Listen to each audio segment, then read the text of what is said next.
Please be seated. Thank you.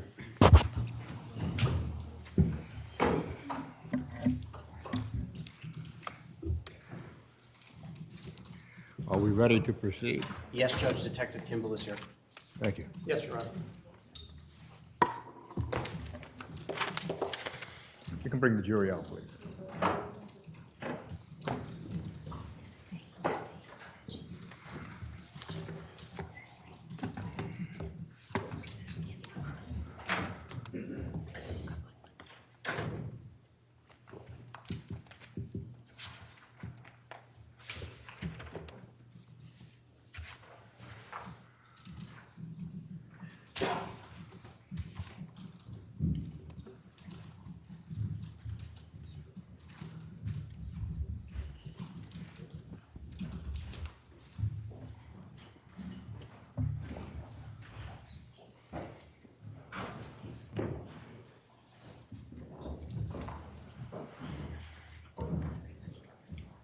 Would counsel stipulate, please?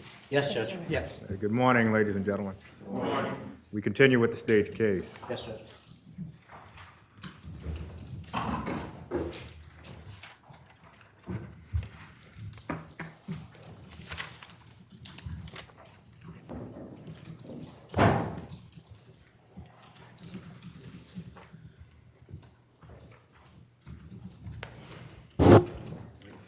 Good morning. And you are still under oath, Detective Kimball. Yes, Your Honor. Thank you. Attorney McGinnis.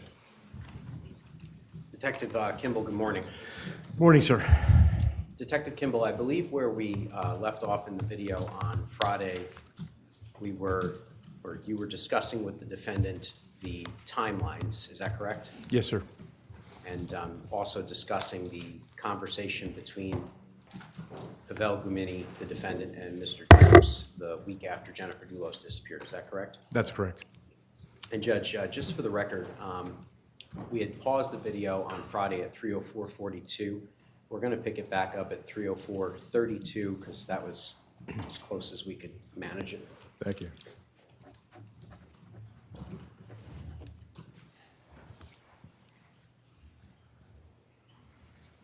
Works. You know, I wanted to include taking a shower together. Well, but then I went back and I said I didn't do it. Well, why did you tell us all of this information? Some of it's true, a lot of it's true, a lot of the stuff you went to Stop and Shop. You did go see Drop the Purse, we know all that to be true. No question. Okay. I'm trying to understand why you told us information that was false, and you did so on purpose. It leads me to believe. Maybe because I wanted to, because of Not all maybe this. because. No, because of all this, because obviously Fotis wrote that and he said you have to say that. Michelle, you told us just now that Fotis told you you took the keys, right? To the Tacoma. When we were talking about it, that he was writing down, he said it out loud. Who? You Out took loud? it out loud. He said it. He said Okay. it out loud. You said it live. No, out loud. Okay. So Fotis told you that you took the keys. Yes. So when, Just going to pause it at 3:05:40. As part of this discussion, the defendant is indicating now that she spoke with Mr. Dulos about what to write in the timelines. Is that correct? That's correct. I want to direct your attention to the June 6, 2019 interview. Did the subject of the timelines come up during that interview? They did, yes. And was the defendant, strike that, did the defendant indicate during that interview whether or not Mr. Dulos had told her what to say or whether or not he had any input into her timeline? She did indicate whether or not he had said. And what did she say about that? She said he had not.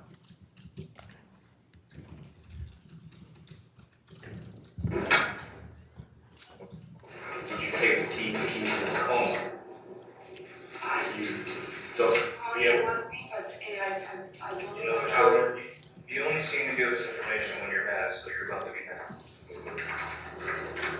Wait for me to find it. Is this Pavel's truck? Did you ever hear of something called luminol? Luminol is something we use to look at evidence, to see if blood was somewhere. When it hits the blood, it illuminates. That's where your boyfriend wanted to have sex with you on the side of the door of the car. And where do you think that belongs to? Who do you think that belongs to? Jennifer, so, And this thing, and he wants to do what with you? With the door open. okay.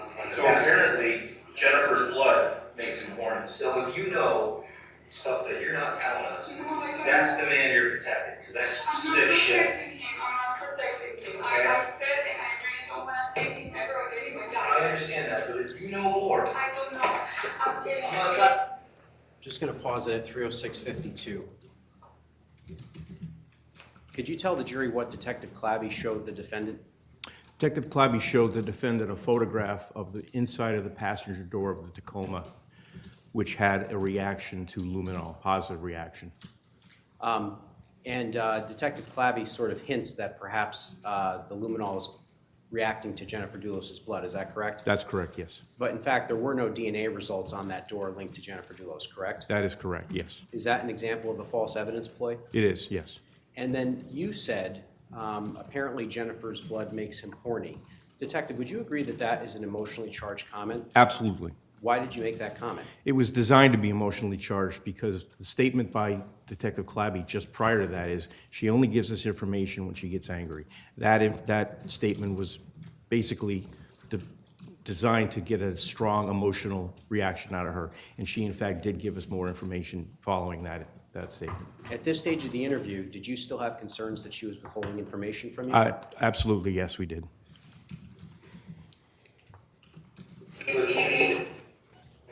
That he was asking for a paper towel to clean coffee. Was it and coffee? it went okay, it wasn't, but I don't know that it wasn't. But I didn't smell coffee either, it's true what you're saying. And he gave me the paper towel to put it in the garbage. So Michelle, timeline thing, everything. If you know more, this is the man you were protecting. I get it if you wanted to in the beginning. I don't want to protect him at all. I get it if you wanted to. What? I get it if you wanted to, but Okay, but I don't know if, like, I have no idea what happened to Jennifer. I have no idea where Jennifer is, and that's 100%. I just know that I went as the stupid girlfriend to help him out because he told me, come and clean the house, and I did. Come, let's go to Starbucks. And I did, and in the way to Starbucks, we ended up, what? go ahead. We ended up, he said, okay, let me throw the construction bags. Yes, I saw the videos, there's no construction inside those bags at all. Or at least I didn't see any. Well, there definitely. So why did you leave Hartford out of your script? I didn't finish my, first, if you see it, I have it until like 5:10. I received a call from Enterprise because I had to leave the car to the body shop, the Suburban that had crashed like 2 weeks ago. And I had a meeting already with Davidson, and Enterprise called me to say, because they had to give me a car, a rental car, the Yukon. So I said, guys, I have to leave. And before then, my sister also called. So I left. My what is it called? The timeline it wasn't even finished. So is it complete? It was incomplete. You didn't ever complete it? No, it's there. It's what you have. Think that Then I have done a timeline. Mhm. I've done timeline since Monday 20th all the way to Friday 31st. You saw photos in this car cleaning. Yes. How did you see him cleaning inside that? Well, he asked for paper towels because he spilled something. But then And did you with your eyes? when I was coming out, he was walking, like turning and walking. Well, now you know what he was cleaning. Okay, I didn't know. I know now, I didn't know. He told me coffee. And so that morning, I took the Suburban, I drove to Chevrolet. Well, they knew about my crush, and they had all the papers, there was an issue, and I don't know if you want to know that story. I don't know what else to tell you. Michelle, sorry, it's the bicycle. So Fotis has or had bikes? Does he still have it? I have 3 of them. 2 are mine. The old one that he No, I kept? didn't take that. Okay. And that was normally kept where? At Fort Jefferson? And for Jefferson. Okay, what color was it? Do you remember? I don't know why I think it's either brown, dark gray, Was it a racing bike, like a like 10 a or? street bike, but old, very old. Okay. Kind of good shape, bad shape, kind of, For a long time, it wasn't, I don't think it even, I never rode it, so I don't know if it works. And I know Pavel changed the tires and it made it work. okay. When did he change the tires? No, I think this was months ago. Months ago? Okay. I don't know. So then you saw the bike at 80 Mountain Spring. Yes. Was it ever, had you ever seen it at 80 Mountain Spring before? No, but I don't go to any mountain that park. Okay. Do you have any idea how it got to 80 Mountain Spring? No. So, I'm sorry, did you say what color it is? I believe it was like brownish, not, how do you say, okay, it's not gold, like brown, not bronze or That was dark. an old bike, right? Yes, old. Yeah. Like he said that he had it like since he was 18. And where would he keep it at? Usually Jefferson it was, Crossing. we had all the bicycles in the second garage, And like this? yes. So was it kept in here? Was it kept amongst these bikes? So that would be hanging, usually there's more racks here in this block. Okay. So if there's like an air conditioner or something, I think there, Above the bikes? yes. in Like this- on these hooks? In this hook. So normally that bike is here, but it's not. No, but not in this hook. Let me see how was this. Those are This is the the only door? ones. No, yes, up here. Yeah, you walk in the door's on your left, there's a bunch of tools, and right in front of you is all the bikes. Exactly. So, and the opposite. So would we have to walk around this corner? No, here. Okay. Like on top of this. So up on, There's the an high portion. air conditioner or something. So the bikes are here, it's And gonna be that- above them, but Yeah, on the same wall. yes. Okay. So I have, the white ones are mine. So they got the bikes yours? That one's mine, I have it. That Is one's the old one, does it have a curly handlebar like that? Or does it have a straight handlebar like that? No, I think it was. You know, you got the straight handlebar, Oh, yes, and you got the ones I think it was. curly. I think, I'm pretty sure, but I never rolled out, and I Okay. thought it never worked until Pavel said that he fixed it. Not this particular bike, but is this brand of bike? This is a Mercier? Is But this that's one? not the bike. I'm asking, does it, It was dark. okay, again, not this particular bike, this brand. I don't know, Mercy. but is that a good brand? Just asking if you recognize the brand. I don't recognize the brand, but it was supposed to be a good bike. Okay. Yes, it looks like that, but old. It was Okay. like from 20 years ago. Okay. But you don't see it in this picture? No. Is there any more detail? Because every time we ask you, there seems to be more that you have that you can give us Okay. in regards to that entire day, this entire week. Then he asked me to go to, he didn't even ask, he said, let's go to Starbucks. I wasn't doing anything. I cooked up pasta that afternoon, red sauce for it, with the parsley I bought that morning. And while we were driving to Starbucks, he passed Starbucks, I said, Starbucks is here, and he said, no, but let me go fast and let me throw these bags. Okay. We get to that area. At some point, we turn right. We go to one of the streets that is open, and there's like a long brick condo or whatever building low. He turns back. He gets into that main road that I saw the videos, and then he dumped the bags.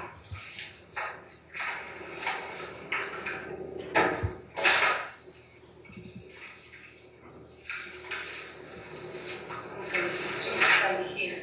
So it would be right above there. There's like an air conditioner. Yeah, okay, so it would hang somewhere in that photo? It usually was hung here. So it's not there? It's not. I want to ask I want to ask you about your washer, your laundry. Did you ever find anything in there? After this happened, was there anything in there that shouldn't have been there that was abnormal or out of place? Friday 31st, the washing machine, a technician came Okay.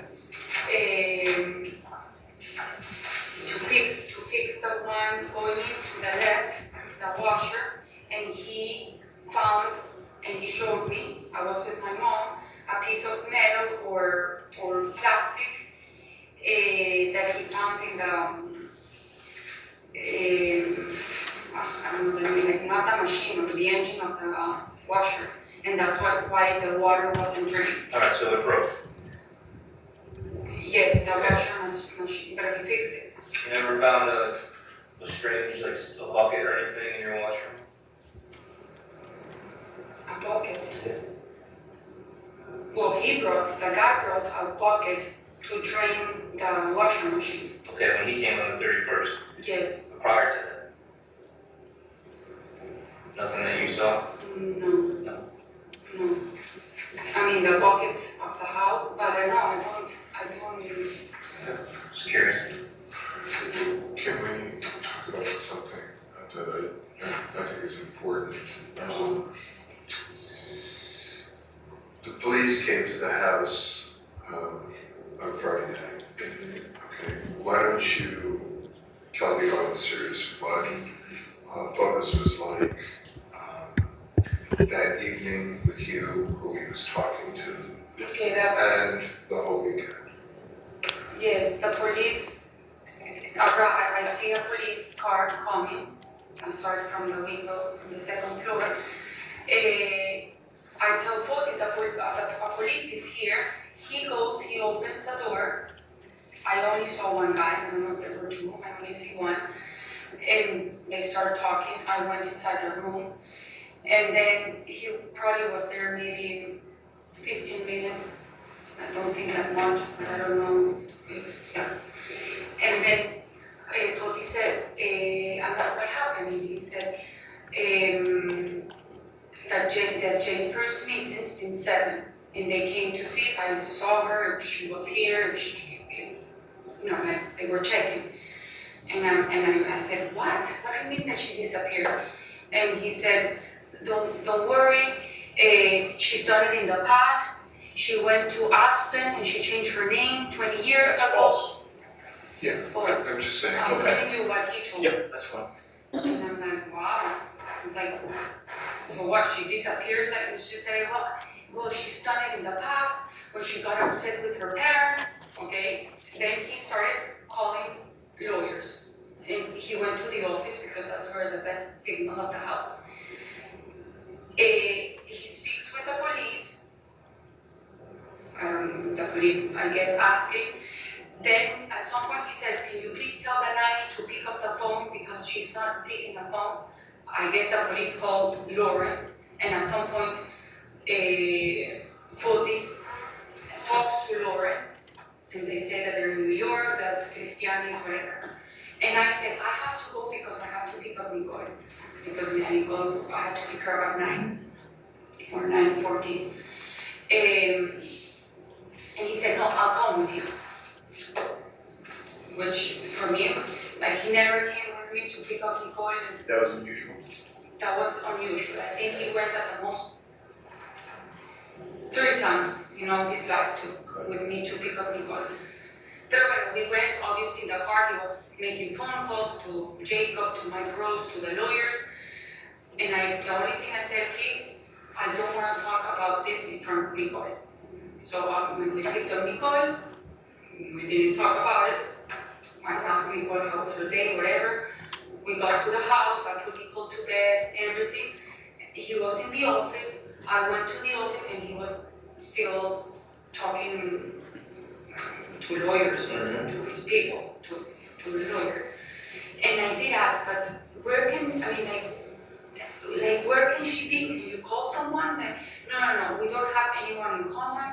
I don't have any contact with her friends or her family. So, and he was determined, like, I'm like, wow, okay, because like I'm the opposite. Like, if that would happen to Gaston, I can call anybody from his family, friends, and I have a good relation. So that day, obviously, was, I mean, I was shocked, I was nervous. I thought in my head that she was gonna come at some point to the house. So I slept with Nicole. Because of what he had told you. Yes, I mean, I was like, okay, I mean, what if she comes to this house? And I did tell him put alarms in the house, which I believe he did. And then the next day, after Rania, he went straight to supposedly to see the kids, but then he met with the police. And at some point he calls me from Jacob's office or Jacob's phone. And he says, listen, Foti's phone they took Foti's phone, don't answer phone calls. If the police calls you, they're gonna go to your voicemail. Don't answer any phone. And we're gonna. Fotis is telling you this, or Jacob? No, Jacob, the lawyer. And he said, and we're gonna go and get a new phone for Fotis. I'm like, okay. And then I think at some point, Fotis texted me with the number and said, it's me, Fotis, this is my new number. And then we started talking with the new number. Well, obviously I did my day. And at that point he came, we sat down, I kept asking, do you know anything? And nothing, no one knows, but it's gonna be okay. Don't worry. Like, he was the one telling me that everything was going to be okay. So you're at the Pond Waters game? At the Pond Waters game? But I went, yes, we went to me and Nicole, we went to the pond in the late in the afternoon. And Aaron, Hodge, Greg, they were there. And actually we sat at some point when Fotis arrived, we all sat in the grass and to talk about it. Okay. And the next day he went to New York, and we were talking on the phone a lot, and he kept saying it's gonna be okay, this is gonna, Slow. uh, Good. no, like everything is gonna be okay, don't worry, it's gonna be resolved. Like, he was like calming me down, and I was the one that was more. Did you find that strange? That he wasn't more concerned?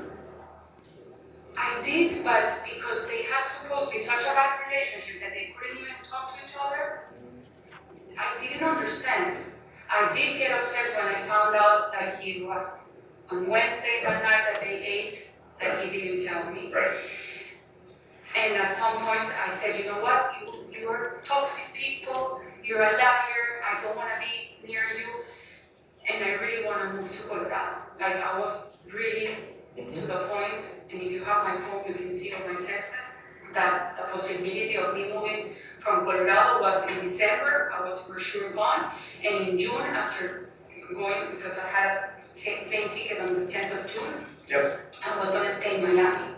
And I didn't want to be in Connecticut anymore. Did Fotis ever tell you when Jennifer first went missing that she was going to come to the house? No, Your house? the only thing he said, she's done that in the past. She disappeared, and she went to Austin for 3-4 years. I don't know for how many years, and she changed her name. But he has said that in the past. Throughout all this, did you ever question him? No, when I question his dad, like, where can she be? Can you call any of friends? Any family, the mom doesn't talk to me, and apparently, well, for what he said, that the sister has a mental problem, and that I think an uncle of her, that they don't get along well. So he didn't, like, he's told me, I don't have anyone to call. What about when the news about you guys being in Hartford hit? Where were you? How did you learn about that? What do you mean? When you guys it hit the news that you guys were in Hartford, throwing out trash. You remember that? When this was Yes, really that week. Where were you and how did you find out about it?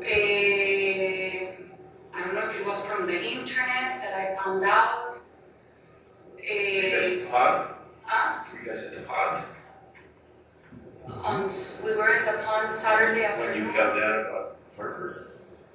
No, I don't know if I was in the pump. And you didn't question him then? No, I did. I did, and it's like nothing. But then again, it said 30 stops, which there weren't 30. That's fine. No, but it's not fine because it was all an exaggeration. Then it said at night, it wasn't night, it was daylight when we were in Hartford. And I'm like, but why are they gonna grab? And he's like, no, those were construction pads. When I say construction, what I've done in the past with him of cleaning the house is like tapes, a painting, a brush, a plastic, a piece of wood. That's not what it was. I know, when I saw the pictures of the bags, when we didn't see anything with construction. No, there's no. Well, but I didn't know. And again, if you see the videos, because I saw the videos, and this is the garbage bin, the car was here and he was getting out and throwing it from there. So I wasn't even paying attention of what he was doing. Besides, I was in my phone, and you can verify that I was chatting with Nicole at one point, texting, and another time my dad called me at 7.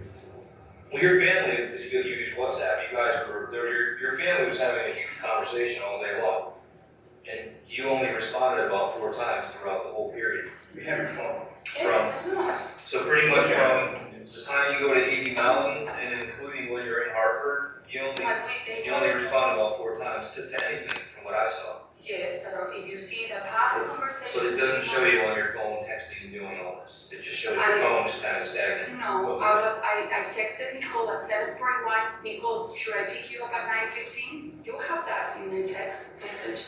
And then she responded at 9:47. Michelle, you have to get off the phone stuff, because the phone does not, No. listen to me. This is gonna be, if this goes to a jury, you have to think about how the whole story is gonna sound to 12 people sitting in the jury box. And whether you're on your phone or not, while he's driving you around Hartford, stopping in either 6 or 30 or some number in the middle, throwing out bags of garbage that end up having being forensically linked back to Jennifer and to him, perhaps to you. I'm just telling you, how is that going to look? You can't, I'm on my phone, I don't know what he's doing. No, Is that going to He sound? he was gonna throw construction pads. Like I've done. This turned out it wasn't the case. I know, but I didn't know that. And why, as a construction guy working in the field of construction, would he be driving around Hartford in a creepy area of Hartford, Exactly. driving around to multiple garbage receptacles, throwing out little bags? He has access to dumpsters, right? Yes, but. Doesn't that sound strange to you? No, because in the past, in an event. Well, I gotta tell you, I consider myself a reasonable person, and that sounds strange to me. Okay, can I tell you when there was a Parade of Home show that 80 Mountain was part of it in October? Yeah. I did the same thing with photos. After, and that house Was was. there body parts in those bags? Huh? There what? My point is, it does not sound reasonable. Okay, Okay. it doesn't sound, but I've done it in the past, and I didn't find it.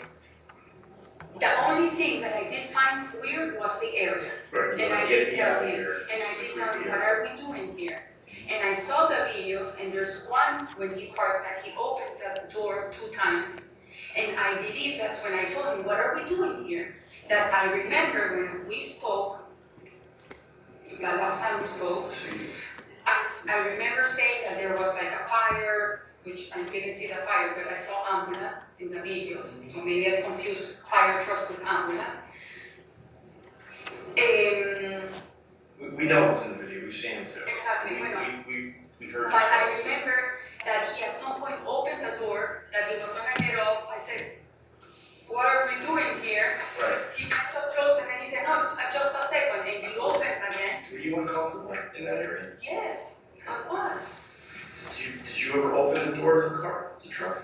I did want to clean my hands, and you can see that in the video I'm cleaning my I did hands. see the video. Okay, no, but someone, I think it was the lady in the last conversation that she said that I put something in the drainage, in the drain or whatever it's called.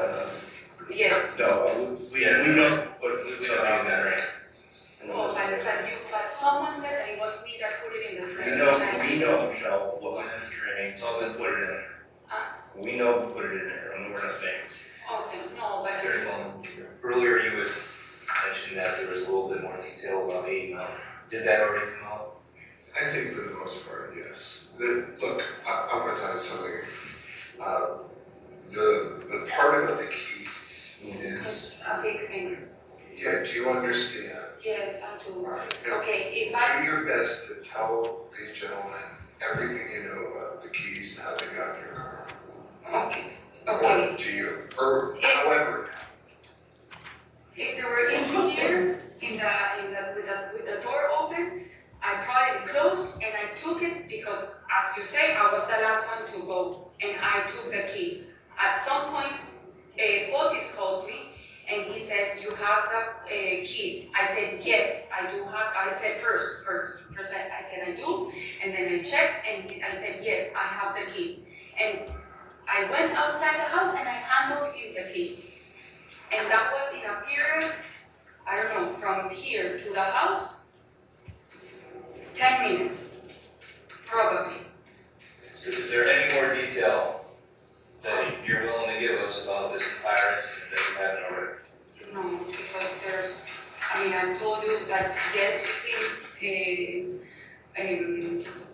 that he spilled something and he cleaned Was it. he cleaning it for a long time? Do you know? I don't think so because I was inside when he asked for paper towels, probably like 10, 15 minutes or maybe less, 10. Alright, I'm gonna ask again. From when I came out and he gave me the paper. Okay. More or less. I'm gonna ask you straightforward again. No, you and I have met 3 times to talk, 4 times I think in total. And I still don't feel that you've given, at least for me, a valid reason as to why you followed Fotis' script when we first sat down. I want you to explain to me, why did you tell us things that you knew were false? Okay, I was in shock. I was nervous. Fotis, when he told Pavel and I to write the timeline, you call it script. Your timeline gives times and incidents. His is a script of what he wanted everything. He had the reins. He wanted everyone to follow. He was driving the moto, you know He what I mean? said yes. He was like, yeah, he wrote it and he was telling what to say or what to write. Why did you follow it these times? No, I was nervous. At the beginning of the shower, I did thought, but then I said, no, I slept with Nicole. I didn't take a shower. And then I said, no, I didn't. So I said yes, and then I said no right after The second. that, the second meeting. Okay. So, but I'm telling you, I've been going through it, writing over and over to try to remember every detail, and I've been getting more of a better sense of what I did also because I had the backup of part of my phone through chats that I can recover from my family and friends, and that's the only way I can match some things of that incident or that week. Okay. And why didn't you tell us earlier about the key, about the car wash, about the coffee? You guys didn't ask. We asked you. Just pausing it at 3:34:21. Detective Clabby just asked why the defendant did not tell you guys about the keys or the car wash. I think there was one other thing, Coffee. the coffee. And her response was you guys didn't ask, is that correct? That's correct, yes. Now, if I'm not mistaken, in the June 6, 2019 interview, the defendant tearfully said to you that she would walk the world with you, is that correct? She did say that, yes. But now she's indicating she didn't provide information because she wasn't asked. That is correct, yes. Pick it back up. I haven't even loading up. No. We asked you. That 80 Mile car. No, but the car wash was Well, Wednesday. in the mountain spring, we put in great detail, we asked you several I times. was in shock. John, I You was, were shot and shot. well, I mean, this is not an easy thing to be sitting here with you. I mean, you. That's why we're giving you several You chances. don't know how This much is I've your been third trying, chance. I know, but, and I'm trying my best. If I remember something that I haven't said, I would tell you. I think I pretty much said everything that I know for detail, being stupid or not stupid. No one's calling you stupid. No, not me stupid. The things I've said, that you said that I said things that are not Well, important. if everything you're telling us is 100% the truth, and you did yourself no justice in the beginning of this, you put yourself in a bad situation. I know, but you guys also have to understand that when I was arrested, they said you're gonna go to accessory, murder, I didn't even know those words, hindering, tampering, and 30 stops at night. I mean, you guys also exaggerate when I got the first, Everybody and I makes was, mistakes. and I was in a prison, and I spent 2 nights Yeah. in a prison. Mhm. I mean, of course I was, You were in Bikini.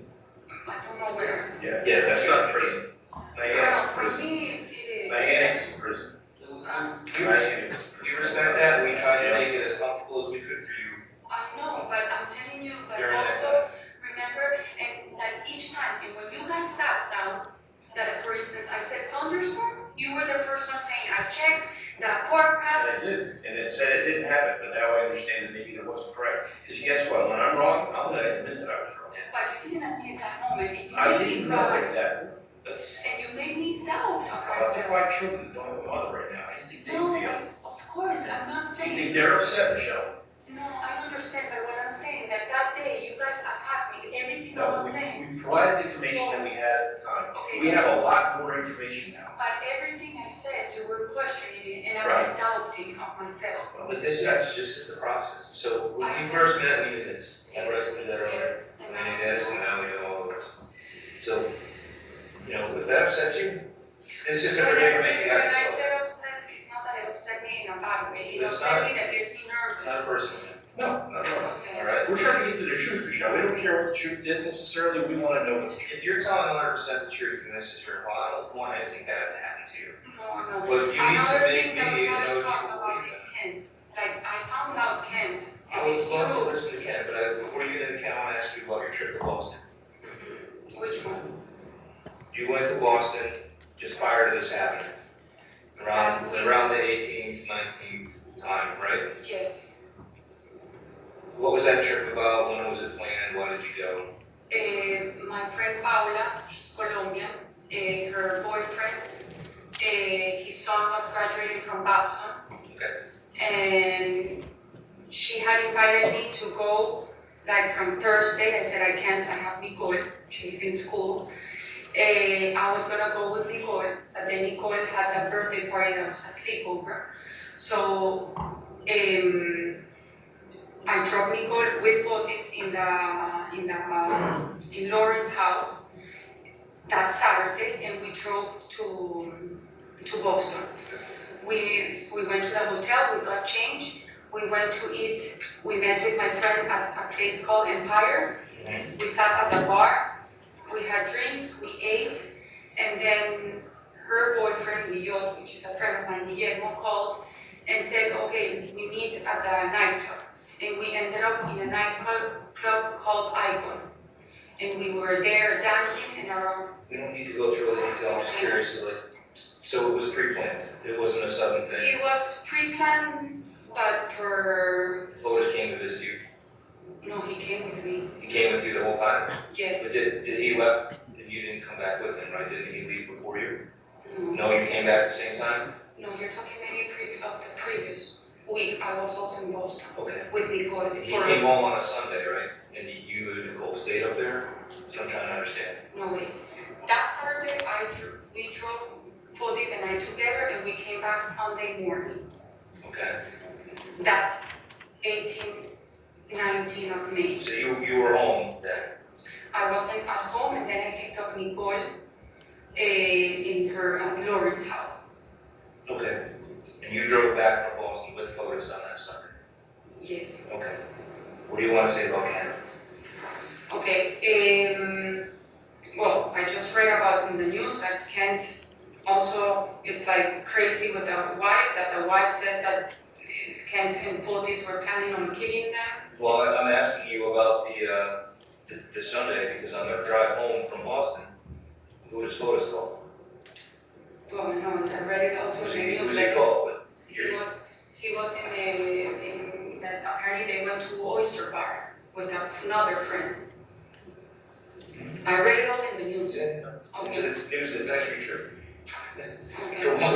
So what did you know? What do you know No, about Kent? the only thing I knew about Kent, that he was going through a crazy divorce, a conflict divorce. Again, that woman was crazy, because that's what apparently Fotis would say about everybody, that the women are crazy. Well, I'm telling you. When I was in Colorado, apparently Kent stayed over with Fotis a few nights. And when was that? February, March. Okay. I don't know. Also, another friend, Christos, that was also that got into a fight with the son of the wife, Yeah. stayed like for a month in Fort Jefferson while I was in Colorado. But again, Kent, I never liked Kent. Kent is a person that I think he gave like bad advice for Fotis. He was the one saying don't pay that mortgage because it will put more pressure on the mom, and for what Fotis told me. This never came out of Kent's mouth. Okay. And they were meeting a lot, they were seeing a lot in that time. I thought it was because of the divorce, not the divorce, the mom of Jennifer making the lawsuit against ROKU. And supposedly that's why Kent was the lawyer of Fotis for that. The only thing I knew that they had a very terrible divorce, that the woman was crazy, saying that Kent raped her, and I'm like, these people, I don't like these people are all crazy. And that was my comment all the time towards Kent. Okay. So most of what you know is what you saw in the news? What I saw in the news and the little that Fotis said, that it's like that the wife and Kent, they were having a conflict divorce, that they were trying to see each other, but they couldn't because they had something from the court, a restraining order. I mean, everything was like weird, like very weird. That's it.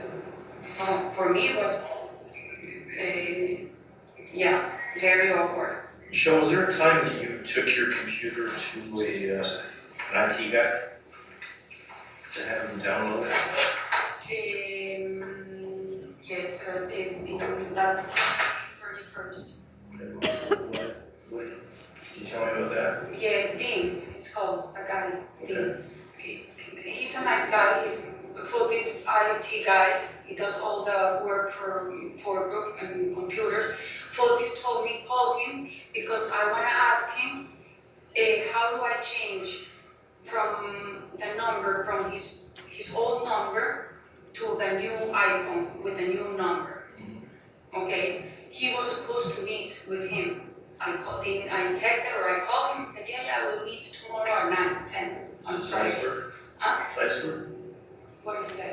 Is that his name? Zeisler? Dean. Dean. Dean is the Okay. Yeah. Dean. Dean. Okay, so when you. So he comes, Fotis said at some point, I'm going to see Kent. So he left. Yeah. And he left me with the washer machine and the IT guy. Okay. And Dean, I said, Dean, Fotis wanted to meet you, but he had to leave. And he wants to change the old number to the, and he said, no, you have to go to an Apple store and do it. So he couldn't do it. That's what Dean said. Well, did Dean help you And with then, images or photographs or anything on your computer or your phone? no, then, like 2 months before, Fotis and Dean, they gave me an external drive that I had with my stuff from my computer, and I brought it down, and This was 2 months before what? 2 months before Jennifer's history? Yes. Like, Fotis always had this thing that they were gonna depose and attack and they were gonna take all the computers from the divorce, so we had to have backups. I'm like, okay, I don't mind having backups. I don't have anything to hide in my computer. So that day, I picked up my hard drive from the upstairs. I gave it to Dean. He connected and he said, well, we do an update. Okay, and he did an update. Then I did ask him, have you seen the news? Everything that is coming out of the disappearance of Jennifer and the husband and their name, my name was out there. And he said, how can I erase that? He said, no, that's a Google thing. And that was it. And then Fotis never came and he left. So he didn't take photos off your phone or your laptop? No, nothing. And first, I don't think he did my phone, he did it, and he went from the computer to the drive. hard drive. Yeah, the reason that we're interested in the keys being in the lock, and then Michelle leaving, and then Fotis and Pavel realizing the keys have been taken by Michelle, is that the possibility is that Fotis wanted to keep that Tacoma longer so he could do a more thorough cleaning of it. And the fact that you remove the keys from the Tacoma door could be construed as you being part of the plan to keep the Tacoma longer. So do you understand that's why we're asking some of these questions? But I didn't take it. So did Fotis tell you to take the keys? Or did you just take them on your own? No, what I remember is him calling me and saying, you took Fabel's keys, Right. and I said, did But I? that's after you took the keys. Yes. My question is, My- why did you take the keys when you took them? If I took it, and I was the last one probably because the door was open, I closed it and I took it. But my understanding is that they went back, they picked up the car, and Fabel took it with the motorcycle. Okay, so Which I don't know, there isn't any question, right, that you took the keys? no, there's Okay, no, so I'm uncertain. did you take them just automatically without thinking? Well, Or did someone tell you to take them? No one told me to take any keys. Okay. The car, with the door open, you close it, you take the keys, and then But it's not your truck. Why would you but take you the don't leave keys? a car open in the middle of nowhere in the house. Out in the middle of nowhere, it's in a driveway to a residence for those other people. In a residence that you can't even see from the street. I closed the cars when I. Oh, I have no problem closing the car, it's not, you're not in the middle of nowhere. I mean, Well, Pavel and Fotis are still there, and there are two vehicles, and there are two other vehicles there, in addition to your vehicle, right? The Raptor's there, the Suburban's there, the phone is there, you're there in the Jeep. Yes, all the cars were there. So now I'm just trying to get through to you why we're so interested in why you There's took no those why, keys out. but the keys, I have them, and I gave them, I'm pretty sure I gave them to Fotis when he arrived to the house. So you said that at one point you might have taken Fotis' phone back from 80 Mountain Spring to Jefferson Crossing because it needed to be recharged. Yes. Did at any time you take the phone back to 80 Mountain Spring to give back to Fotis?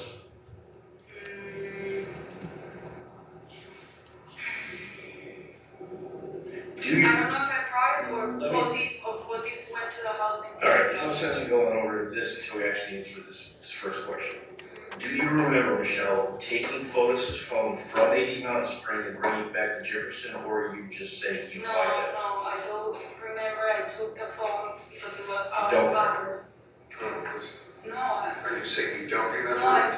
All right, well, it's just not coming out. I Clearly. do, I said I do. So you do remember taking Fotis' phone back to North Jefferson? Yes. Okay, Now, so that would be the time that both of your phones go back to Jefferson, even though Fotis remains at 80 Mountain. yes, Okay, so do you then bring it back to 80 Mountain Spring? and no, I think he comes to the house and grabs it. That I doesn't think. fit, so that just doesn't fit. Or maybe I did, so then yes, I brought Okay, it so back. if you did, Okay, I brought it back. okay, so if you did you leave your phone behind at that time? No, I Okay, don't that know. doesn't fit either. All right, I'm just trying to clarify as best I can how much does and does not fit things that we have, which we have. That's it. Can you tell me what doesn't fit? So a lot, that story you just told me doesn't match up with the movements of the phones. I always had my phone with me. Okay. I never took. I'm just telling you that it doesn't fit. You should be, that's all. So we're hoping that you would come here and give us a lot more information on. But what information do you guys want, please? Here's a question. Friday the 24th was a beautiful day. The weather was nice, do you remember? It was very nice. Yes. You and Fotis go to Hartford to throw out garbage and go to Starbucks. Why is there a fire in your chimney? At what time there was a Right. fire? When you're in Hartford, not home. There's smoke billowing out of your chimney. No, I don't think there was like smoke out of the chimney, but Yeah, there was, I saw it. Yeah, there's There was. video from your neighbor's house. There was a fire. Tons of smoke billowing out. So when you guys are in Hartford, you have a nice fire burning with nobody home. And it's all recorded on video, so I do think, Michelle, that it did happen, 'cause I'm not gonna just make stuff no, up. I'm not saying that it didn't happen. I do turn the chimney a lot. But do you go out for the day? Let's It do wasn't night, it was the date. What was It was it? day. It was like, yeah. Yes, Okay. okay, yes. What were you guys burning? Wood. It was beautiful. And I do wood. My mom came on Friday and I did wood. People are outside in shorts and you're having a fire in the house?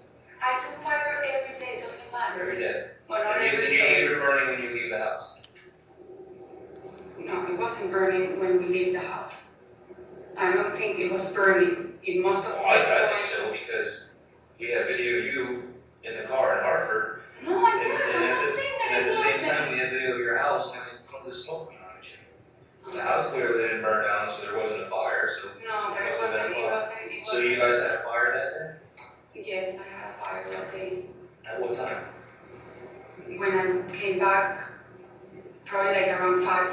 Around 5? But at 5, you were at 8 Mountain Road, because that's what Pavel, right? Well, 5:30. I But mean, then you're going back and forth, so how was that at 5:30? I was already at 5:30. Just gonna pause it at 3:51:59. The defendant indicated that she had a fire at approximately 5:30 PM on May 24th, is that correct? That's correct, sir. During the course of the interview, did the defendant ever indicate to you whether or not she had set a fire at 2:56 PM? No, Did she ever indicate to you whether or not she had set a fire at 3:25 PM? no. I wasn't. Got wood, started a No, fire, what got we going. have, what we have inside the house. Is it a gas? I mean, No, it's with real wood. We have it takes a few minutes to start a fire to really get it going good. no, And you your buy, chimney is- no. You're always smoking, No. you're going. You grab the thing that you buy, that you peel the paper, you turn it on and you put wood. Duralock, Yes, that, they don't keep out a ton of smoke. but not smoke.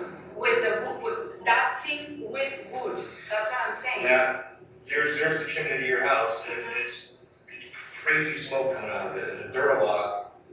Not It's with not the crazy. Duralock only, with wood. We had the wood, I have the wood inside the house. And you left the house with the wood burning. Well, that's not a problem. You put the fence and it's not gonna burn the house. Okay. I can find you lies to say otherwise, but, so you did have a fire, is what you're saying. Yes, and I had a fire. And you started that fire. Yes, and I had a fire like 2 days after, and I had fire when my mom was there, that she wanted to fire on that Friday. So, and even Pavel helped me carry logs that week. That week or that day? No, that week, That week. inside the house. Did you know that Fotis borrowed Pavel's axe?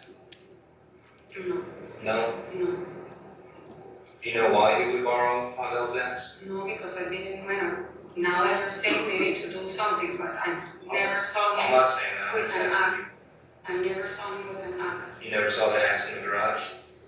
Which one is an axe to start with? It's, you know, thing you chop wood with. Okay, no, I No? didn't, no. Focus on Monday, I think, in the morning, He was doing the garden in front of the house. Does he ever use an axe? No. He was using a, Have you ever known him to use an axe? never seen him. You never seen photos chop wood? Never. Does he have a chainsaw? Lotus? Mm, Did you ever see him cut trees? No. Never? no. So that would be out of his character, out of money? No, yes, I've never seen. You've never seen cut. it? The one that would cut, like the entrance to us to go in the motorcycle was Pared, but I think it was with the one that's zzz, I don't see him with a chainsaw. Okay. But I don't think Fotis has a chainsaw. Okay. Michelle, does this bike at all look familiar? This type of bike, not this bike, exactly. It could be, All right. it looks Is that quite similar? not that color. Okay. So the bike the old bike that And it was Lotus has black, had, it was black reflect. seat. That's why I'm saying not this bike. You have Where is that bike now? Do you happen to know where that bike was the last time you saw that bike? In 80 Mountain. But That's then- the last time, is it back? Well, you're not back. No. And when I went to pick up the bicycles, I don't remember seeing it. At Jefferson? When I went to pick up my clothes At Jefferson. at Jefferson. Okay, but that book that you pointed out, Detective Cloudy, that's normally where it would hang? Is that Yes. photo? yeah, it's a book. Yes. Okay. Has he tried to contact you? No, No. he doesn't have my new number. No. Well, your family. No. And if you have no more detail to offer us, you understand there's explaining that still needs to. Yes, I mean, ask me, I'll try to answer as much as I can, but maybe you guys have something in the head that I don't have. In the head? No, we can't tell you what to say, you know, we can't. No, but maybe ask me, I don't know, what happened, like, for instance, like, going back and forth of the house. I tell you what I recall in my memory.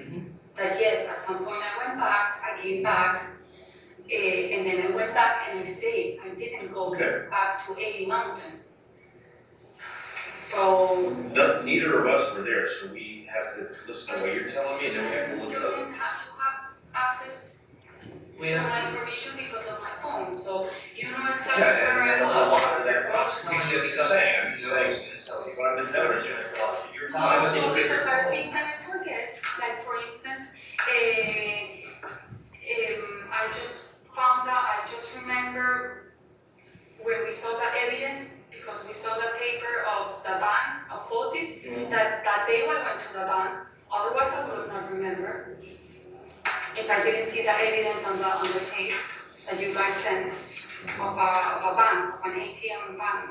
You already got a lot of that. Yeah. So, Did you see all the stuff in the maps? Did you get all that or not? So, thanks. No, but I think we're missing one bag. We might be. I mean, there is, we saw Green Street, Garden Street,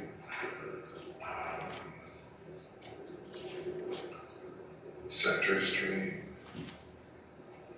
We saw the garbage bags from the house. You saw the stuff that was in it? Yes, and nothing construction. Michelle, this is the one you wrote, right? This was the, Yeah, that's my Okay. favorite. and this is the one that Lois wrote? These two? So, is this accurate what he wrote? I didn't read it, because each time you show me, I don't remember.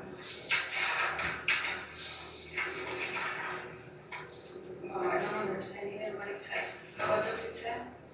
Start from the top. We're gonna work your way down. No, you put it flat on. Michiganity, what's that? Michiganity work on drafts? Is that what it says? Each and every cover, all drafts. Okay. Who's Michi, you, right? And Michi. And who's Andy? And this, the guy that Andy works Loomis? on, yes, Louis. Okay. Was Andy Loomis there that day? That's Monday, that's Friday. No, Andy was there. No, Andy just had- on Friday the No, no. 24th. All No, right. I didn't see him. All right, so what you're, is what you're saying, that this piece of paper that Fotis wrote for you, right, this is talking about you, Yeah, because it says. is it not accurate? Oh, it's not accurate. At least that part's not accurate, right? Too sharp. Yeah, that's not accurate. Brought computer to office that you has to Right. choose. No, obviously he wrote everything that I told him because this is true. Like I did choose when he called school. I did take the purse. Hutch called and Michi took purse. And that, well, he didn't call me. I texted Aaron. The supermarket is true. I went to the supermarket, left for. So he was writing what I was saying. He wrote it, but then yes. And then did you read it? Is that, No, I'm just looking at it. because that is kind of close to what you told us on our first interview. Oh, but it's like I did go to the supermarket. I did Oh, I get the understand. fudge. No, this is not true. What's not true? The shower together. Right.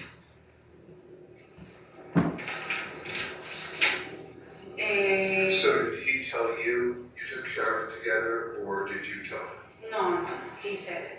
So is that, Michelle, is that him telling you what to tell the police? Or is that him trying to help you remember what happened?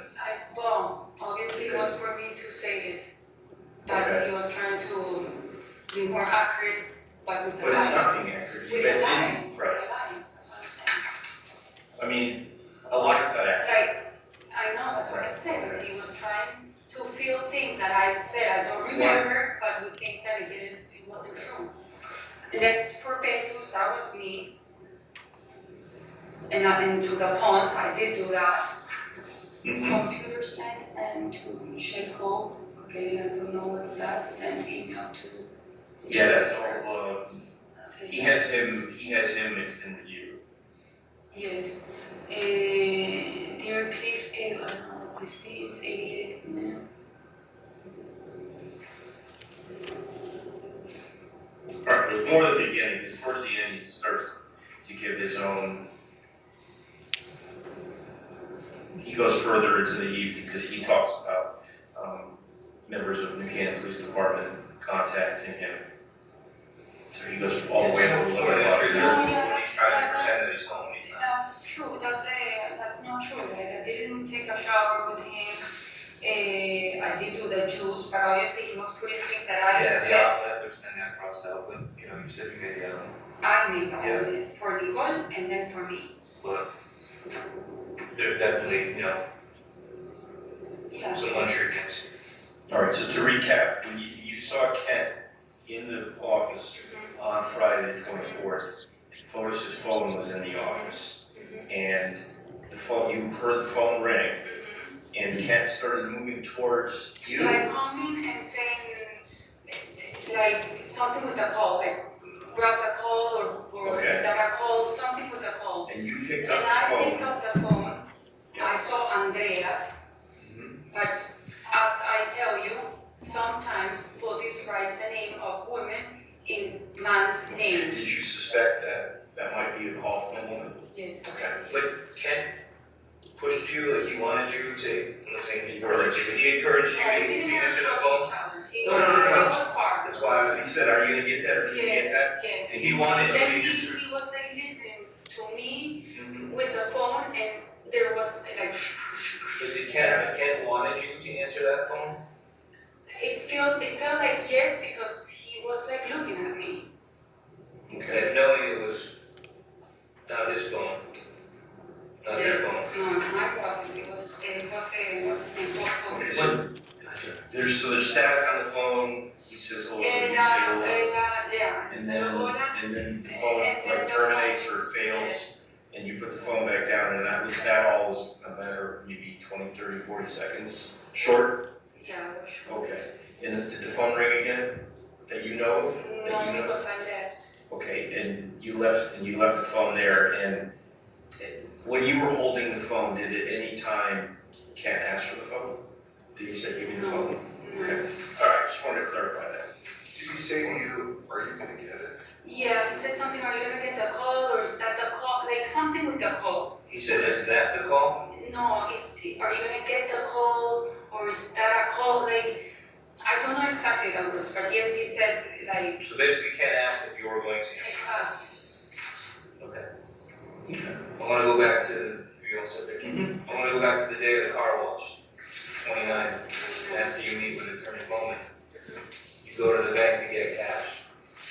So because it's not my account and I didn't do it, I was sitting in the past. Why did he pay with cash? Does he always pay with cash?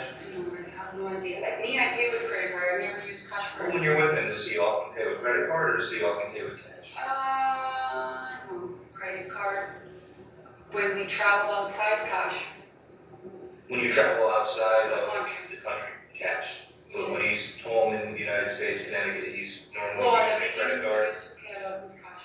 Okay, but recently around this time That's frame. it. Okay. And I didn't see him pay, so I don't know that he paid with cash. You're the one telling me. Well, he paid with cash. Exactly. I So- didn't know.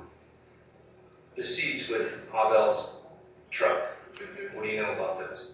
What seats? Abel's seats in his truck, The driver's seat, in the Tacoma. What do you know about those seats? What do you mean by what? Do you know anything about the seats? Did Paula say anything? Do you know anything about the No, seats in the but car? Drug. Someone told me that, The question is, no, I don't know anything about this. Fotis ever tell you anything about the seeds? No, the only thing Poti said, Pavel is gonna sell his car. Judge, is this a good time to take a Yes. morning recess? Ladies and gentlemen, we will take our morning recess and resume at 11:35. Please do not discuss the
Please be seated. Thank you.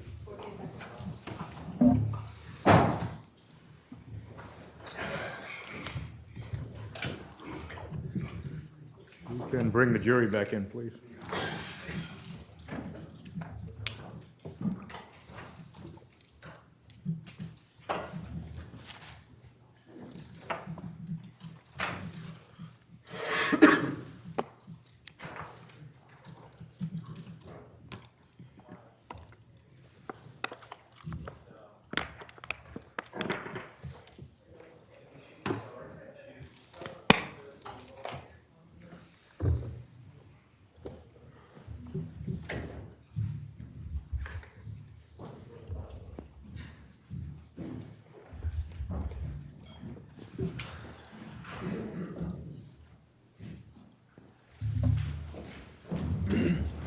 Will counsel stipulate? Yes, Judge? Yes. Thank you. And we're picking the video back up at 4:05:53.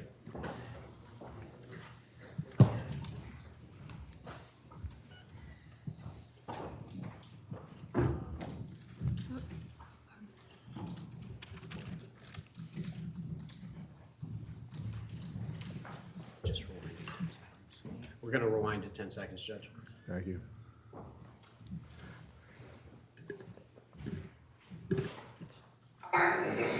He told you the day of the car wash. That day of the car wash. He's gonna sell his car, and he asked me if he can use that Cherokee for a period of time. I said, yeah, I don't have a problem. Okay, but he never mentioned the seats.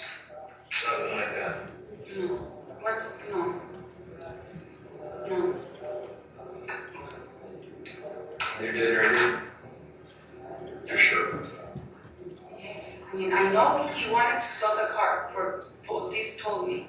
No, the question I is, don't know. no, listen, it's just, what he's saying to you is, this is the question. And I'm answering, I don't know anything. The only ones that all the things about the cars was between Pavel and Fotis. They were the ones that knew which car to take each morning. I was always the leftover of whatever car was left over in the house. So you got whatever's left, huh? Yes. Last choice. I don't know, I was raised a little different myself, but ladies' choice, ladies first. I mean, obviously I prepared the Cherokee because it was the most Yeah. comfortable. And I mean, The rep, excuse me. oh, I'm sorry, we're jumping all over, but go back to Kent. How often is Kent at the house? lately he was going to the house a lot, and Fotis was going to his office. I don't know if they were seeing, I mean, I don't know, I know he To the Thornburg office or to Kent's office? to Fotis to Kent's office and Kent to Fotis. Can you kind of define lately, like a time frame?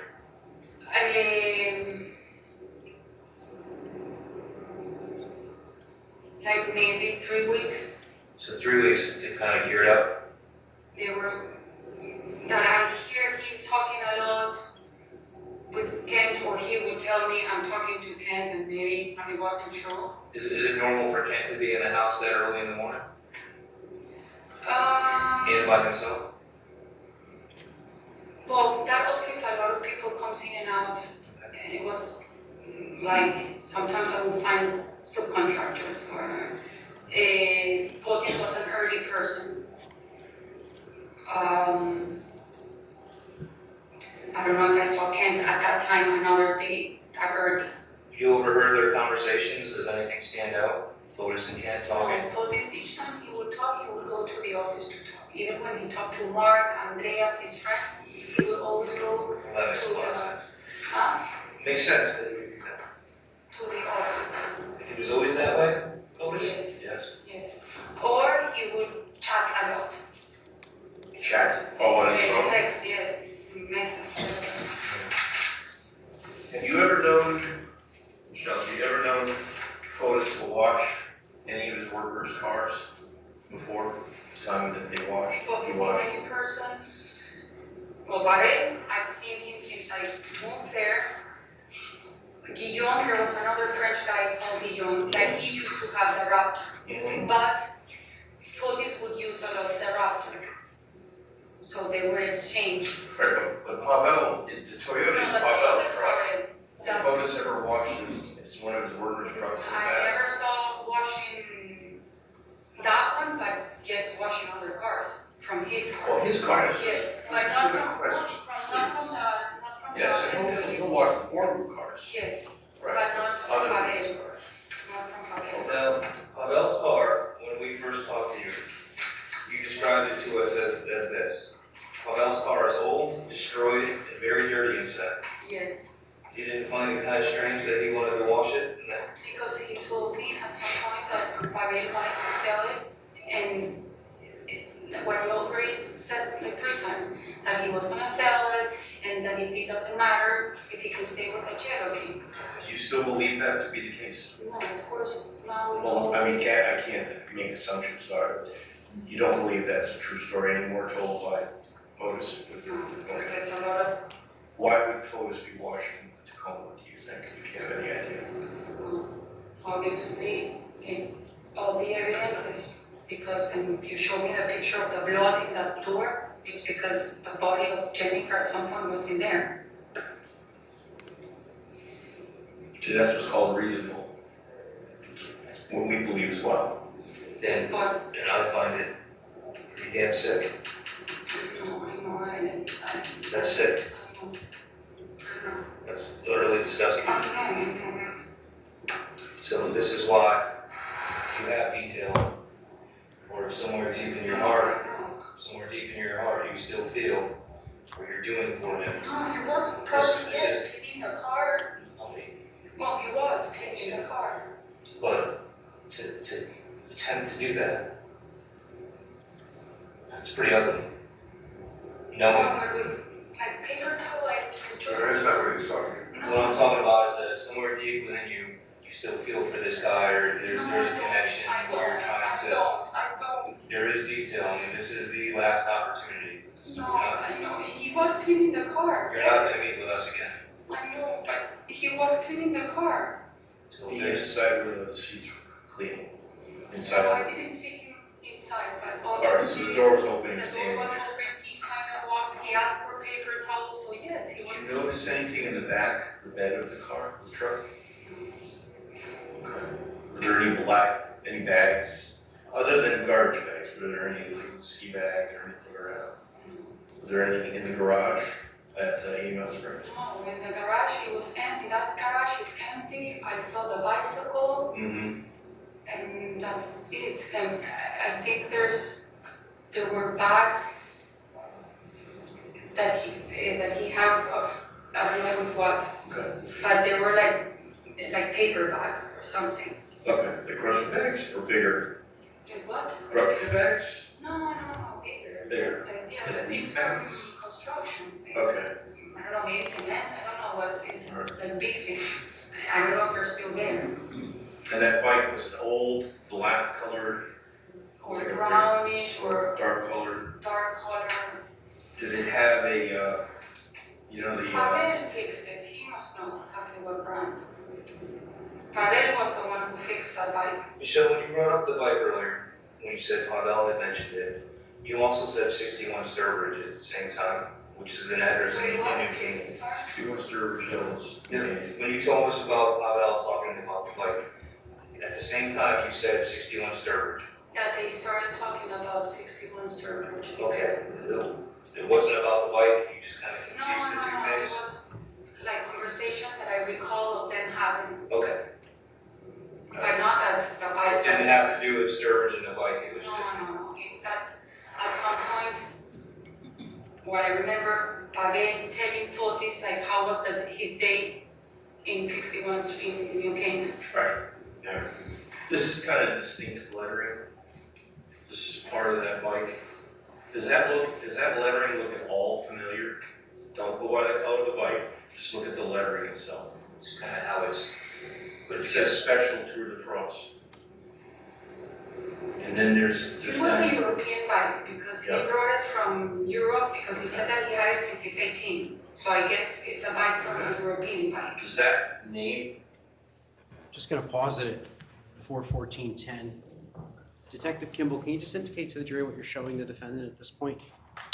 I am showing a photograph off the internet of a Mercier bicycle that has the font, the words "Special Tour de France."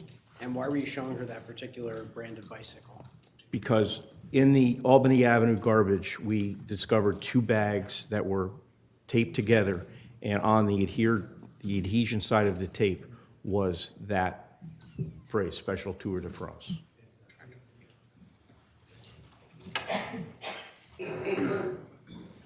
I don't know that brand.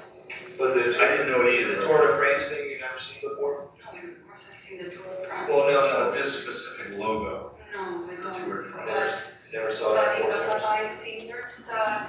It was a European bike. He told me that he had it since he was 18. Probably he brought it with him, or he bought it here. I don't know. Is this a brand that you find here? I actually never even heard of it. Mercier news to me. So I don't know where. But the one that's gonna know exactly is by what by. Well, they were trouble. Well, but I don't know if they mentioned the bicycle. Well, they'll have a lot to say.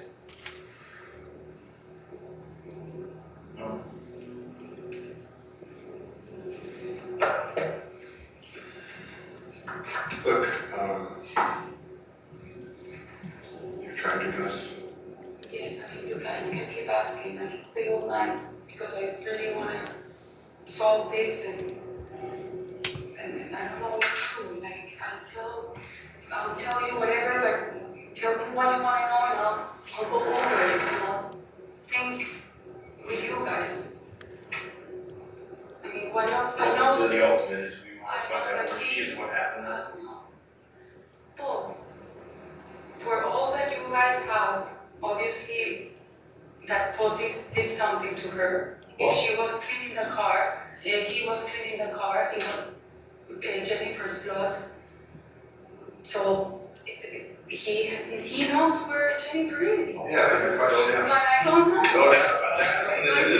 You have I know, He's not sitting here, he had. I know, but Well, that's it's actually a not- question. Did he ever tell you he was cooperating with the police with the disappearance of his wife? He told me, what I heard in the phone when they said, I want you to come tomorrow. He was on Friday night talking to the police, I guess, in Kenya. He said, I will go down, no problem. I'll answer all the questions. I stayed with that in my mind. When he went to the police, Jacob, the first person I heard from was Jacob, that he was with Fotis. And they said, listen, they took Fotis' phone. We just spent, I don't know how many hours in the police. Oh, not long at all, believe me. Okay, he told me he went and he spent time in the police, Brief that amount of they took his phone, everything is gonna be okay. Please, if your phone rings, don't answer. If the police calls, you're gonna leave a voicemail, which they did. They did leave voicemail, I think 2 times. I don't know who called. And then obviously I did ask him at some point when he came back, do you know anything? What happened? Everything is gonna be okay? And she So kept actually, saying, you realize that's not an answer. You're asking him, do you know anything about the disappearance of your wife? And that should be a yes or no answer, and his response is, everything will be fine. Don't well, worry. because. That's not an answer. Yes, of course, it's not an answer. And you never asked him, where were you that day? Because I didn't see you at home, your phone was at home. I mean, that ever came up in conversation? It didn't, because that house is so big, we don't see each other for that day. It's not like I see him every 5 minutes. I mean, He didn't know where he was that I morning. didn't know. I And that's did when ask his him. wife disappeared. No, but because he was in 8 in the afternoon, then we went to the Hartford, I mean, Okay, but that's the afternoon, right? in the afternoon. In my mind, I was with him pretty much all day. And then, in the dinner party, Watch the report. the 23rd, everyone's over. Photos doesn't come till like 8:30, right? The people No. are there, No, he No. was there. he was there from the start. He was there, he just went out for a second to buy a meat and he came back. Do you know what car he drove by chance when he went out to go to the reception? Yeah. And he did come with a piece of meat. Yeah, But no, then he did go to Stop he- Shop, but he, he lied. no, he He was, had a piece of meat in there somewhere hiding. he's doing a lot of lying, but just not one of it. Okay. So this is a trend. Do you know, so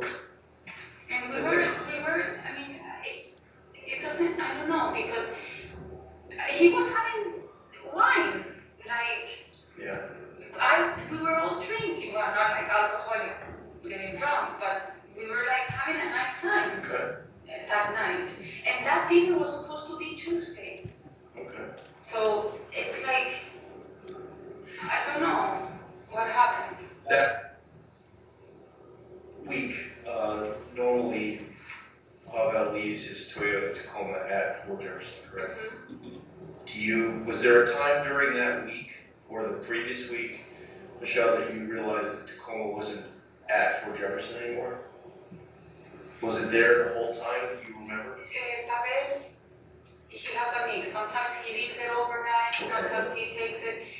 And when he leaves the car, usually he parks it inside. All right, let me ask you a question a different way. Moving backwards from Friday the 24th, what was the last time before that you saw, that you can remember seeing the Toyota parked at Fort Jefferson?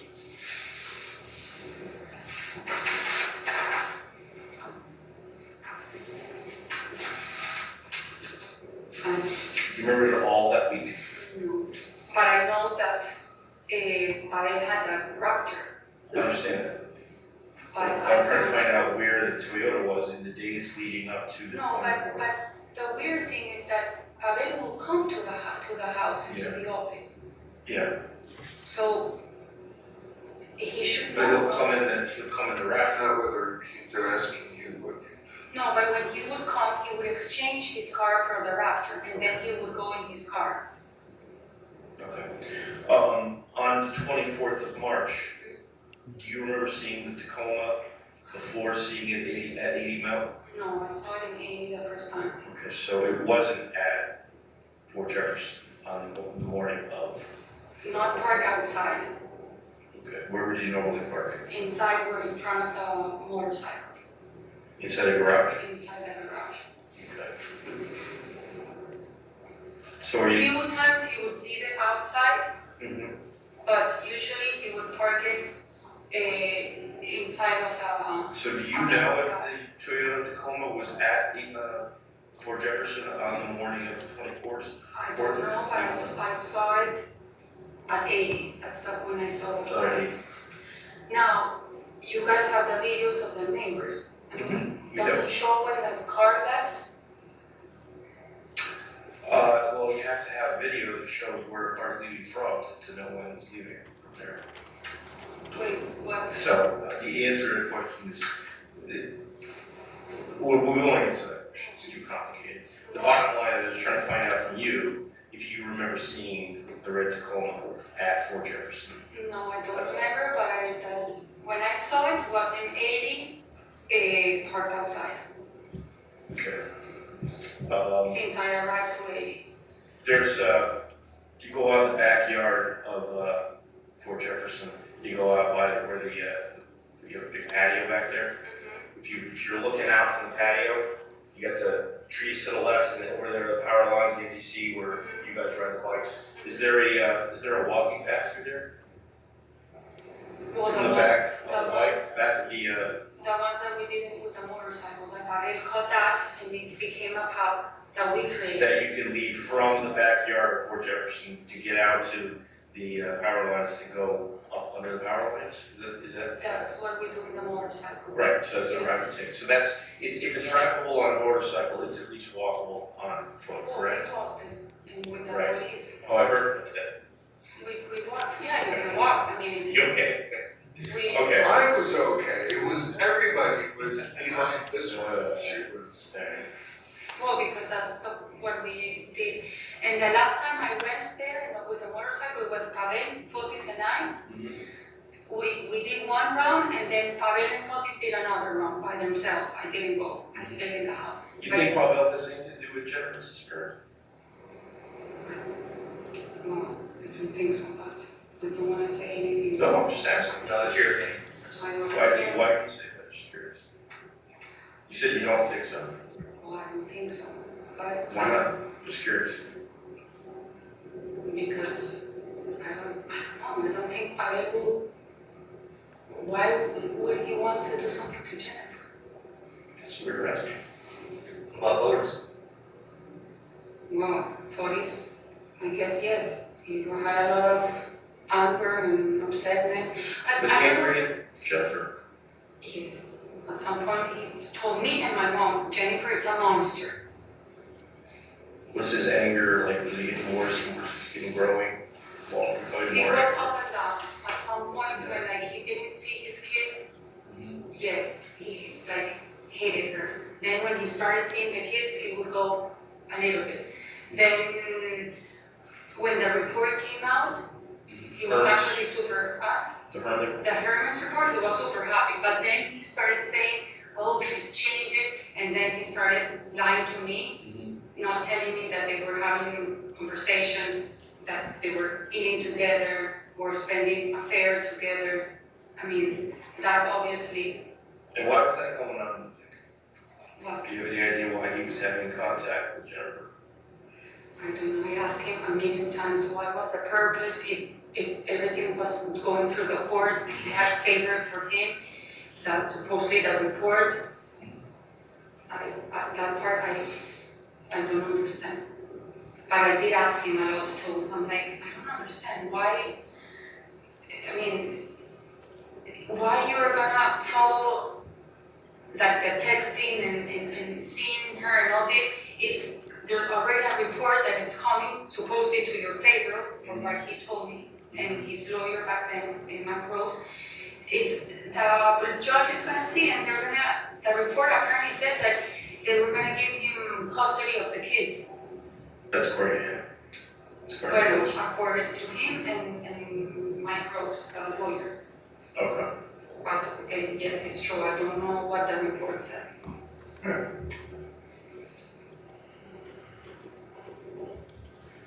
That's it. All right. Yeah. I mean, you can only tell us, we understand what, you can only tell us what you know. We're not asking you to. I think, Okay, with all this evidence and everything, yes, of course, Fotis is involved and was. but they want to know. But if I see something, no. If I knew, no. He made me do things that, yes, it was maybe part of his plan, and I felt because I was helping him out. Like, okay, come and clean a house. It's not like I went every single day to clean a house. I was helping him. He asked me to do it. Okay, like he asked me, I want you to work on this PPT for the Pablonis with Andy. And I went and I worked with Andy, changing, instead of Bull family, it would say Pablonis family. Okay, or if we go to see some clients, he said, well, bring me the maps and let's show it, and I want you to be, or like help me with the So we website. moved you in, unknowing. Yes, I mean, that's the part that I get upset. Well, I Because I was. did a lot. Yeah. I went with him, This is gonna be huh? enraged. Well, of course, but I cannot do anything right now. If I get close to him, No, punch him, you never I do make guess- that urged. You have no contact and he's not trying to reach out to you. no, Is there an order? yes. Well, No, we we have a order, GP. I asked you to the order. Yes, I don't want to see him anymore. I don't want to have anything. Because, But Right after they obviously, said that you still loved him and thought he was innocent. Yeah, that was the, there's no limit. I know they won't. Yeah. yeah, so they put me in, and even practice. I even have to call Andy to say, is it true that I went to a polygraph? And he said, no, you didn't. Okay, so they are putting things in my mouth, but I'm not talking to them. Well, I had to ask him. I didn't know. I thought that cameras that you brought was a polygraph. Okay, I didn't know that. Again, obviously he used me and he put me in a situation that maybe Pavel did the same thing. Maybe Pavel put him in a situation that was helping Fotis without Pavel knowing or me knowing.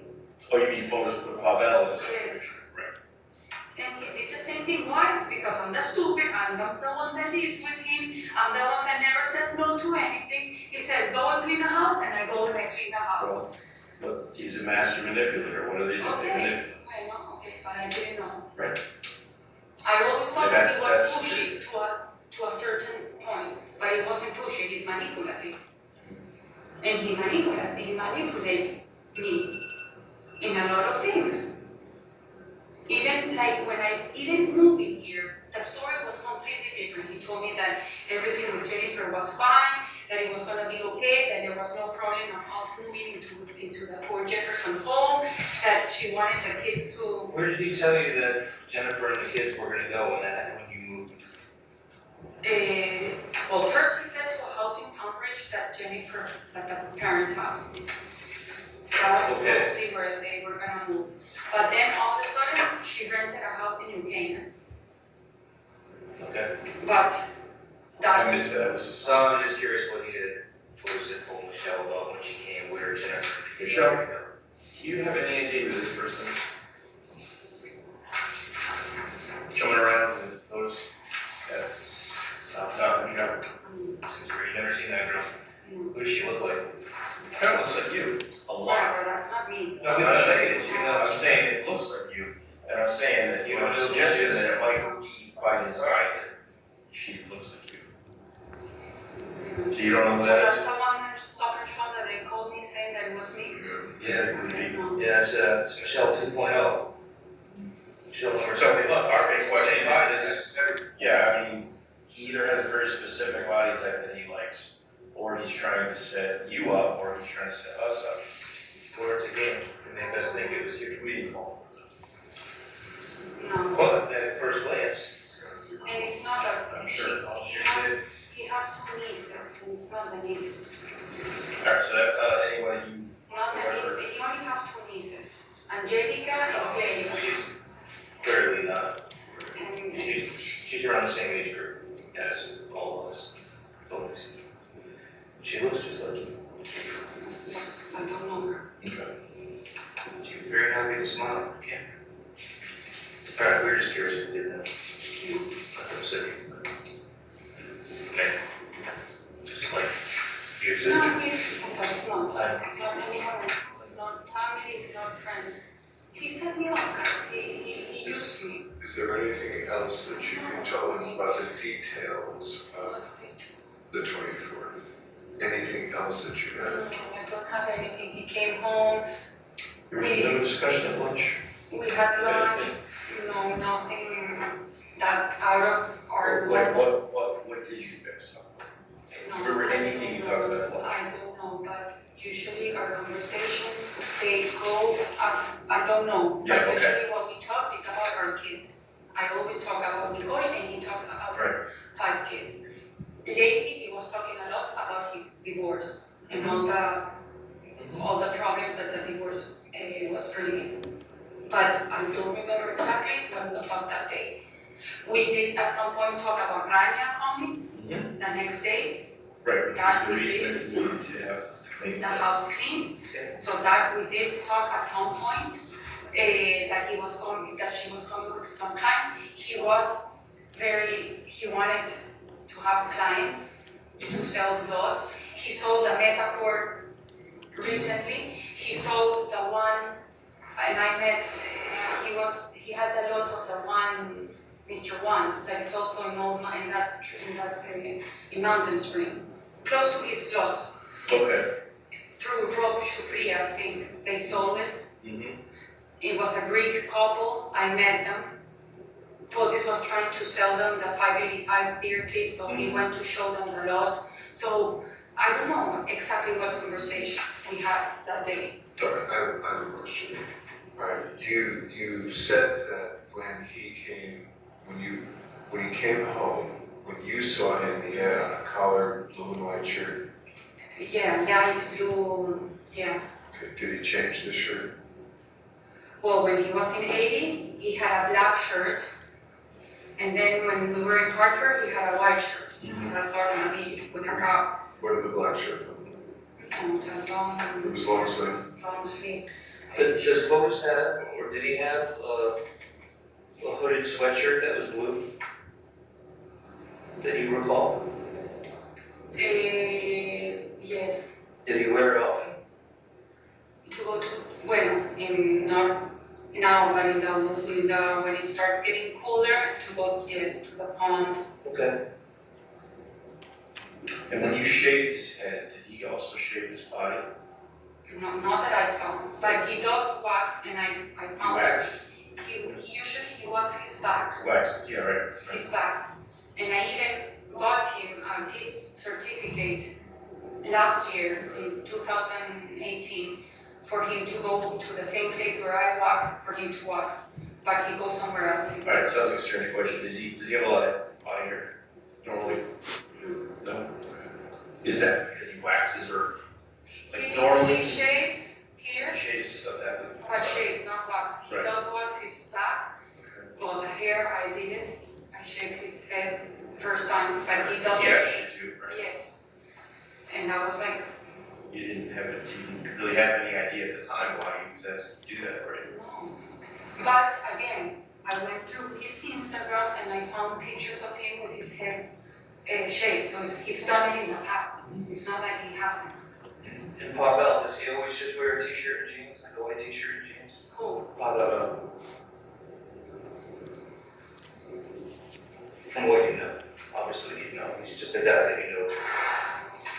I'll be always, but Alright, so Lotus does have the blue hooded sweatshirt. I'm almost certain positive that yes, he has dark. Where does he keep In his it? closet. In his closet, somewhere in his closet? And I asked you earlier about if you ever saw something strange in the washroom. You never saw a bucket that didn't belong in the washroom? But I don't know exactly. I'll spell it out. So Pavel gets the car back from 80 Mountain, and he notices a bucket in his truck that doesn't belong to him. He tells us he puts it back in the washroom at 4 Jefferson. This is Friday. probably around the 29th or so. He put it back the next week. Yes. Yeah, you know what I told? Okay. Alright. If you don't, you don't. Well, one last question. Fotis did tell Renata on Friday 31st to go and clean 80 Mountain. Renata is the cleaning lady. Okay, so Renata is the cleaning. Dude, is she what? She's Polish. Polish. Yeah. Okay, so on her. And she went to the clean 80 Mountain almost all day. Okay. I think she only did like the beds and then she went And to what day was it? that Friday 31st. Okay. How about Tuesday? Was she there on Tuesday? Tuesday she was in the house. That was the 28th, but that was only in the house. She was in the house, cleaning the house. Did Fotis ever tell you that if the police questioned you about that day to point essentially to Pavel? Because we noticed in both interviews, you were directing us to check out Pavel pretty pointedly. So is that part of it? In other words, you said, hey, he has a red truck, I want to check that out. That was like Because almost he's the out of the only, blue at that time. he has the only one that has red truck, Okay. but And was that because you had heard somewhere that there was a red truck maybe involved? Why did you say that? because at some point there was, I think in the media or somewhere, that former group employee, Well, that was, That's Norm. that's Norm trying That's the to. tradesman. when, I don't know, but no, I never said that it was Palet. I'm just saying Okay, that so the I'm just one with the asking- red, I'm just asking you, Michelle, if Fotis ever asked you to deflect and put our attention on Pavel? Never. I haven't talked, I mean, since the rest, I never ever So spoke. we don't know. I mean, it wouldn't be unreasonable for you guys to have conversations. We don't know that. No, I haven't. Okay. Probably would probably be in your best interest not.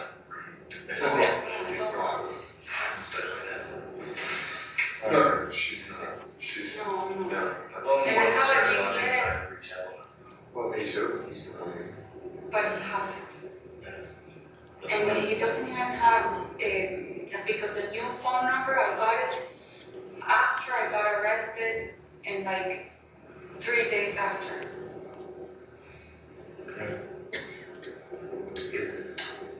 Something, good. I'm sorry.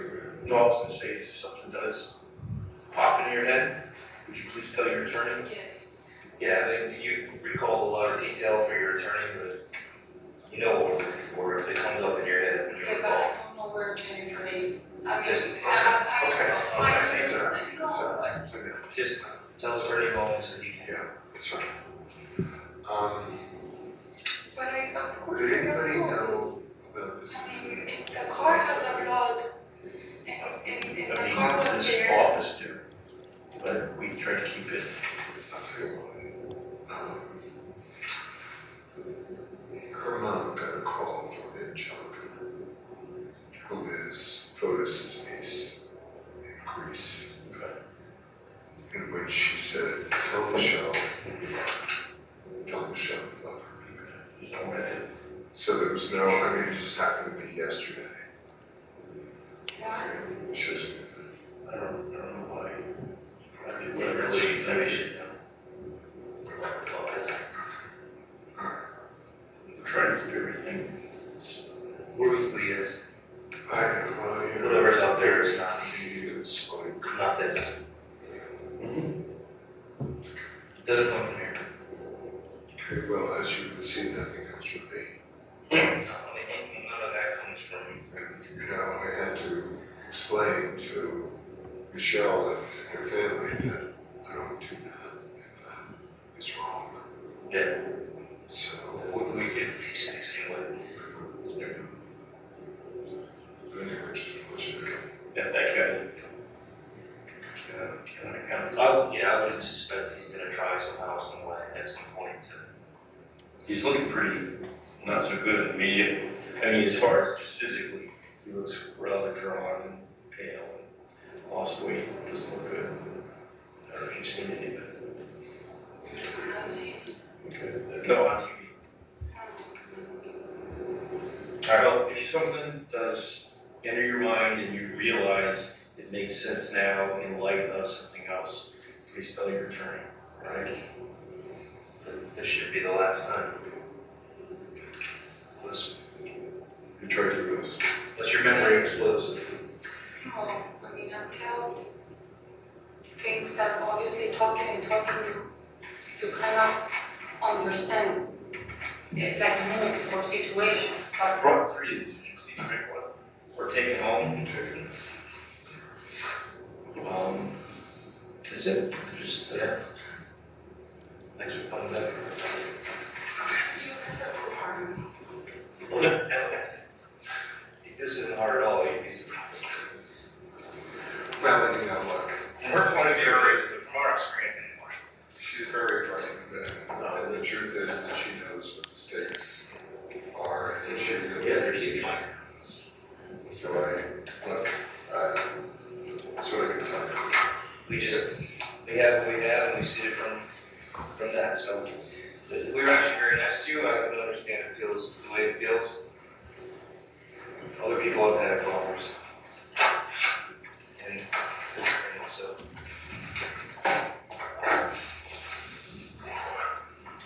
Do you need anything right now, or bathroom? Okay.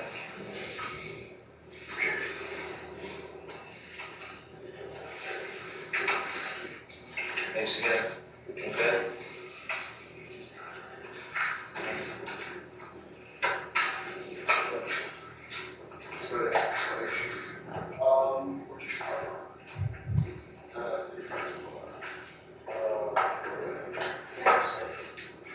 It's still raining.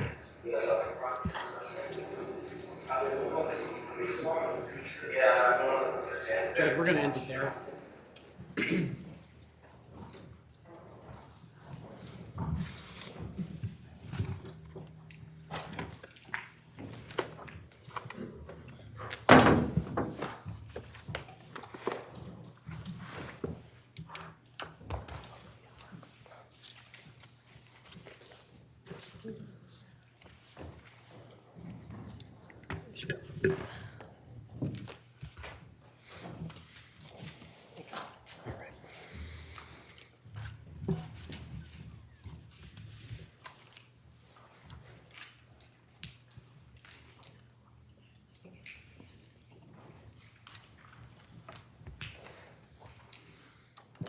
Detective Kimball, the defendant indicated during the interview that there was one room in particular in the house that had the best service. Do you recall which room that was? Was the office, the 4-group office.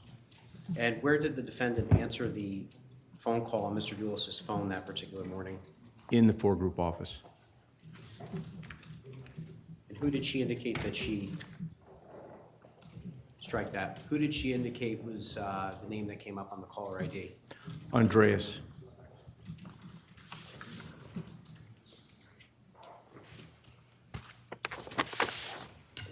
This is State's Exhibit 75, Your Honor, which has been admitted as a full exhibit. Detective Kimball, could you just indicate to the jury what we're looking at here? This is a timeline that the defendant indicated was completed by Fotis Dulos for Friday, May 24th, 2019. And I want to direct your attention now to this line here, beginning with 8:27. Andres called and spoke briefly. And this was Mr. Dulos' timeline? Yes. Did the defendant indicate whether or not she had ever read Mr. Dulos' timeline during the third interview? She indicated she had not.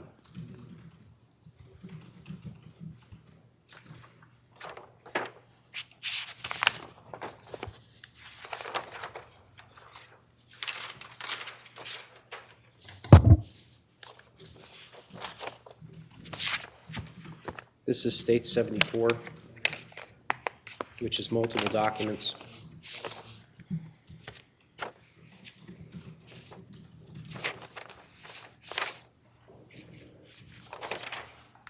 And just for the record, I'm displaying the document that begins with a time entry of 6:40.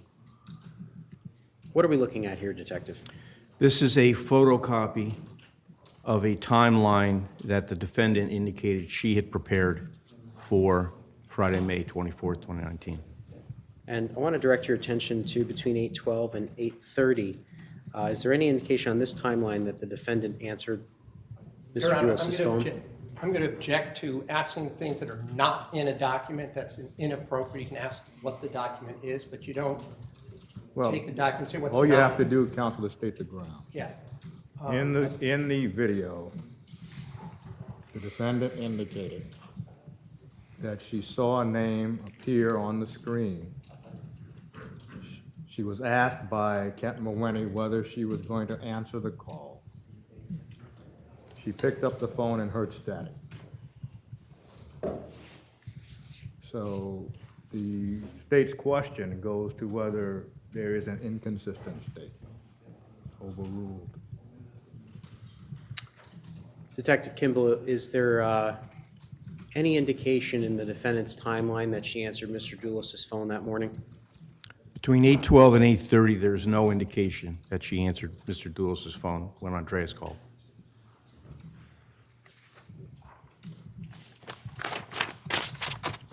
Oh.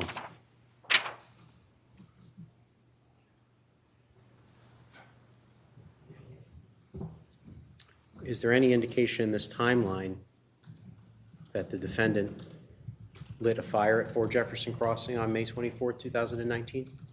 There is not. Same objection, Your Honor. Overruled. I'm sorry, you can answer. There is not.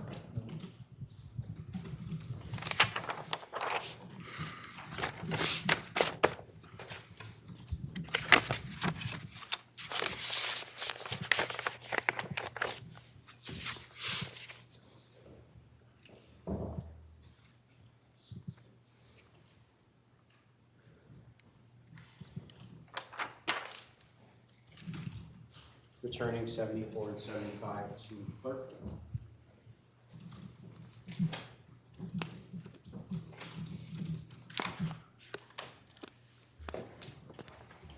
If I can just have a moment, Your Honor. Yes.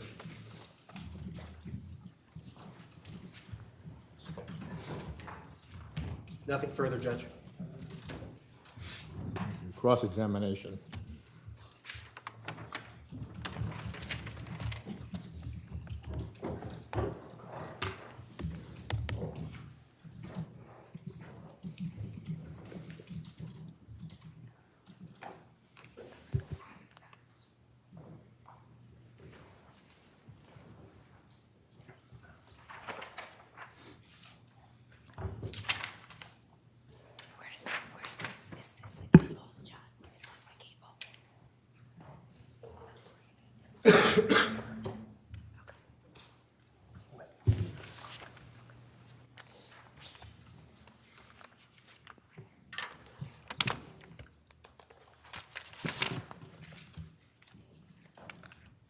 sorry, Attorney Sherman.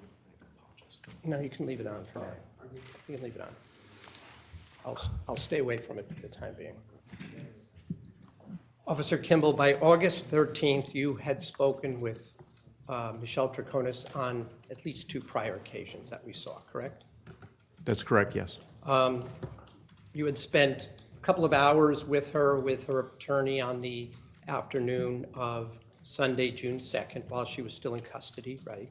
Correct. The second time, as you previously testified, this was at her lawyer's office in Westport after she had been released and the charges were pending, correct? That's correct, yes.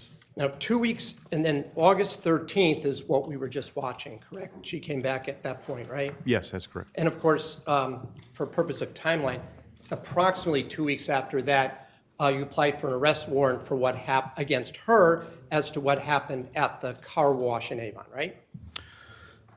I believe so, yes. Around September 1st of Yes. 2019. I'm just trying to get the time frame here, right? Yes. Right? Yes. And in between June 6th and August 13th, you had actually done a considerable amount of additional investigation, correct? That's correct. And when I say you, I don't mean just you, but an entire, shall we say, almost a company of state police and New Canaan officers, right? There were many troopers and detectives involved, yes. And as I understand it, you also enlisted the aid of Fairfield Police, or these certain officers, to do certain electronic assistance? We went through the TIU, which is comprised of different towns. I think Yes. the Stratford Police were involved too, an officer there? At some point, yes. Yeah. And it wasn't just detectives, but you had, I think, cadaver and canine dogs searching all these properties, correct? We had the K-9 unit, yes, correct. You had, I guess, divers, state police divers checking the pond in a few other places, right? Yes.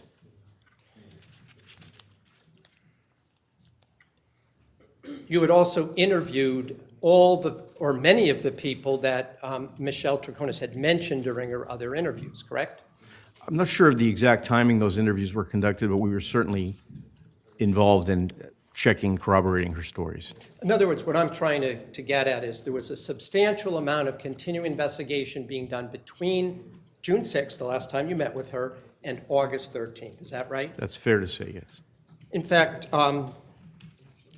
there was, as I can see in the video, you were actually,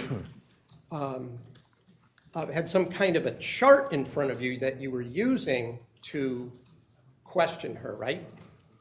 I had it available, yes. And it was some kind of, I think I've seen it, but it's some kind of your own timeline with various stages and information you had obtained from different sources, right? What it is it's a spreadsheet, and it had a subtopic, and then it had interview 1, interview 2. So it's not really a timeline, but Well, it's a chart of the information she provided on different occasions. You use that as a point of reference to ask questions, correct? During the interview on the 13th, right? I don't remember if I used that specific document. I may have. In any event, you didn't share that with Michelle during that third interview, did you? No. In other words, she didn't get to review what she had said or what your questions were on the prior occasions for purposes of the August 13th interview, right? I didn't show her the chart. As we just saw, Michelle at no point said, I want to stop the interview on August 13th, did she? No, she did not. She, at one point, towards the end, said she's willing to go all night and keep answering questions, right? She did say that. Well, you ran out of questions, right? We ended the interview. Okay. No, she didn't end it, you ended it. Yes. Okay. And she never refused to answer any of the questions you were asking, not one. Refuse? No, she didn't refuse. Unlike when her lawyer asked for a break in the second interview, here, at least from what we saw, there were no breaks during the entire interrogation, right? I'm sorry, which interview were we discussing? This one, August 13th. Oh, there was a break. There is a break in the middle that we saw last week, right? Yes. Okay. But who asked for that break?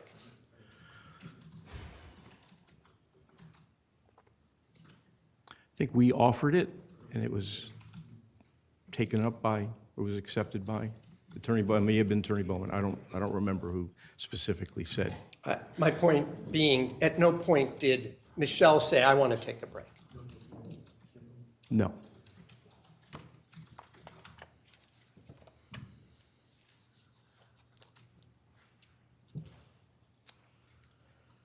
During this interview, there were at least a couple of times on the screen, on the video, where you admitted that you made a mistake or may have made a mistake on some things, correct? That's fair to say, yes. One of the things had to do with the weather on the early morning hours of May 24th. Do you remember last Friday, you said you may have been wrong about the weather, and you'll admit when you make a mistake. Do you remember saying that? I do remember saying that, yes. Now, the last time you testified, though, didn't you sort of reiterate your belief, though, that it didn't rain that night based on your looking at a weather app? I object. This characterizes the testimony, Judge. Well, the witness can answer yes or no. Overruled. Could you repeat the question? Yes. Do you recall when you were here back, now it's been a week or two, that you thought that you were correct about the weather because you'd look up the Weather Underground app? I put forth information at the time I believed to be true. But when you met with her on August 13th, you admitted that you may have been wrong about that, and you were willing to admit it. I admitted that I may have been wrong. Now, did you say that on August 13th just to go along, or were you sincere in the fact that you were admitting an error? I was admitting that I may have been in error. Okay. The same techniques that were used on the prior interviews, you used some of those interrogation techniques during this third interview as well, correct? Yes. Some of the things you said were deliberately false to catch the reaction, right? Yes. And some things you asked, you just didn't know what was the answer, and you just wanted to see what she had to say, correct?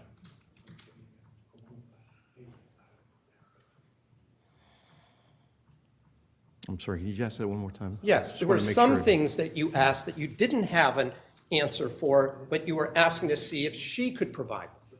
It's the nature of questioning the defendant to elicit information. That's what we were trying to do. Well, at some points, at least in at least two, I heard that you indicate that you as police knew more than she knew, but some of it you weren't going to share with her. You remember using words, something to To that that effect? effect, yes. Right. But I'm trying to distinguish between things that you actually knew and weren't telling her versus things you didn't know at all. Well, I'm going to object, Judge. There's not a question being posed. Well, as the court heard the question, the court heard it this way. There were questions that were asked by the interviewers for which the interviewers did not know the answers. Isn't that true? That's the question. Yeah. And that's the nature of an interview, to elicit information. Now, there were a number of times when Mr. McGinnis, both today and last week on Friday, stopped the video to ask you a question in the nature of, well, you heard Ms. Troconis tell you this on August 13th. Did she tell you something similar about that on June 6th or on June 2nd? Do you remember the nature of those questions, right? In general, I do, yes. Now, one of the things that that Mr. McGinnis asked you about was the car wash in Avon, that whether she mentioned anything about the car wash in Avon on prior interviews. Do you remember Mr. McGinnis asking you that the other day? Yes. Now, of course, you did not ask a single question of Ms. Troconis where she was on May 29th, 2019 during the first two interviews, did you? We asked her for information surrounding the disappearance of mother of five, all the information that she had, and we were reinforced with her to give us everything that she had. Yeah. Do you remember my question, sir? Can you restate it? Yes. Do you remember, did you ask her a single question about what she was doing on May 29th, 2019 during those previous two interviews? No, we did not. Did you indicate to her there was a question about why she or Dulos were at a car wash in Avon on May 29th, 2019, during your first or second interview? We didn't know about it during those interviews, So you didn't ask about it. so we didn't ask about it. You didn't ask anything about the red Tacoma of Pavel's Tacoma on those first two interviews, did you? Until she brought it up, right? So she brought it up generally in the first interview.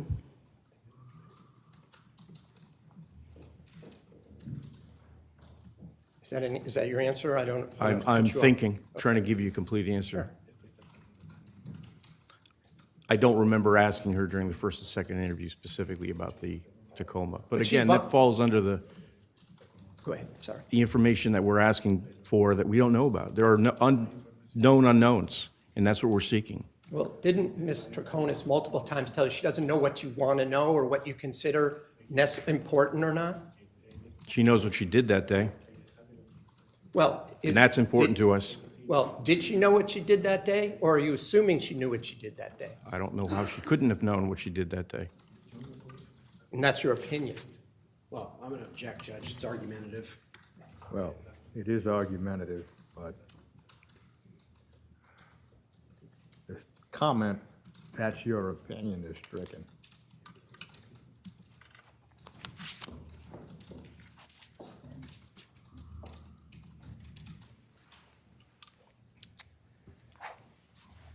Sometimes she told you things and you cut her off and told her it wasn't relevant. Didn't we hear that at least twice during this interview? Probably, I didn't count that. Well, specifically, when you asked her questions about the license plate, didn't she tell you she knew nothing about this old license plate that belonged to Mr. Dulos? And you told her, we don't care about that? Do you remember saying I that? don't remember saying that, no. You don't. I do not. Could have been Detective Clabb, you said, it's not important, we don't care about that. During the third interview? Yeah. I remember that. Sometimes she would be telling you stuff and you would, clearly, one of you would stop her and change the subject, right? There were times that occurred, yes. Because you didn't think what she was telling you was pertinent to what you wanted to know, right? We were trying to keep her on topic, and she was obviously going off topic. at Well, some you times.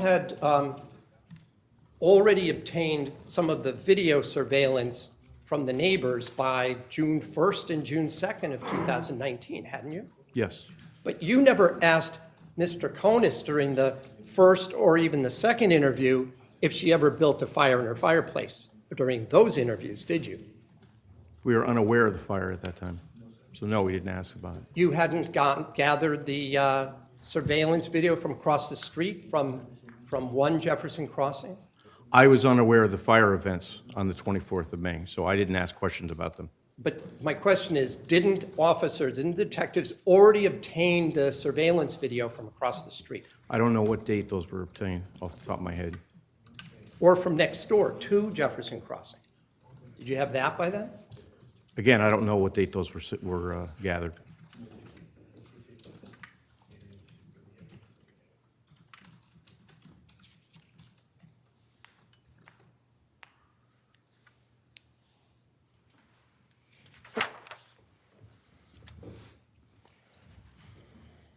But after the first two interviews, you confirmed or checked out things that she had told you, and you mentioned that during this third interview, didn't you? Yes. You decided which information she told you was something you wanted to confirm or not bother with, right?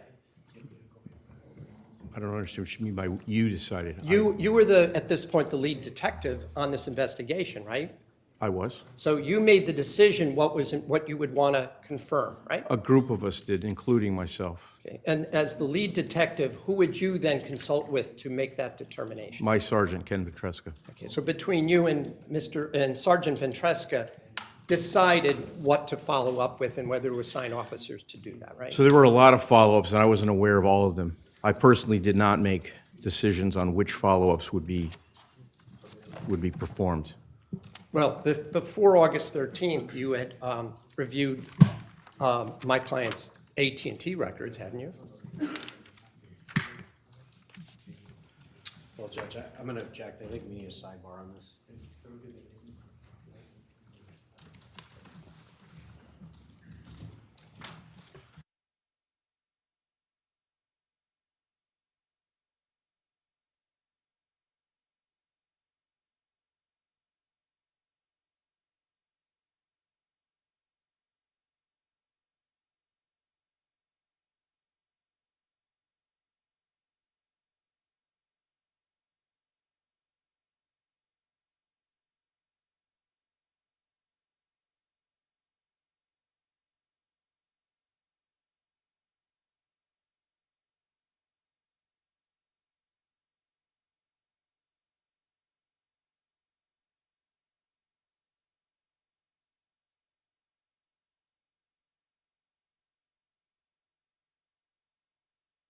Talking about the AT&T phone records. You had gotten them by the time of this third interview and reviewed them, right? The AT&T records for, Ms. Troconis' phone. yes, I believe so. So you knew, for example, that there were calls from the Enterprise rental car place on the morning of Tuesday, May 28th, right? I didn't know that specifically, but they would have been reflected in the records. By then, you had also reviewed or had other officers review the various surveillance Judge. videos that we've seen, correct? Sorry. I'd like to pose an objection, sidebar.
Do you recall my question about the surveillance videos? I do not, sir. Okay. So you and/or Sergeant Ventresca had assigned numerous officers to check all along the route between Fort Jefferson Crossing down to 80 Mountain Spring to see who might have any kind of cameras, right? Yes, So some of them had continuous recorded cameras, right? correct. Some of them had what I'll call motion-activated cameras, right? Yes, So that when we see, for example, from across the street, something only records when you see a dog or a cat or a person pull into the property, correct? you're referring to 1 Jefferson 1 looking at, Jefferson. yeah. That was a motion to activated ring camera. Right, so it catches snippets of things that are going on during the course of a day. Yes,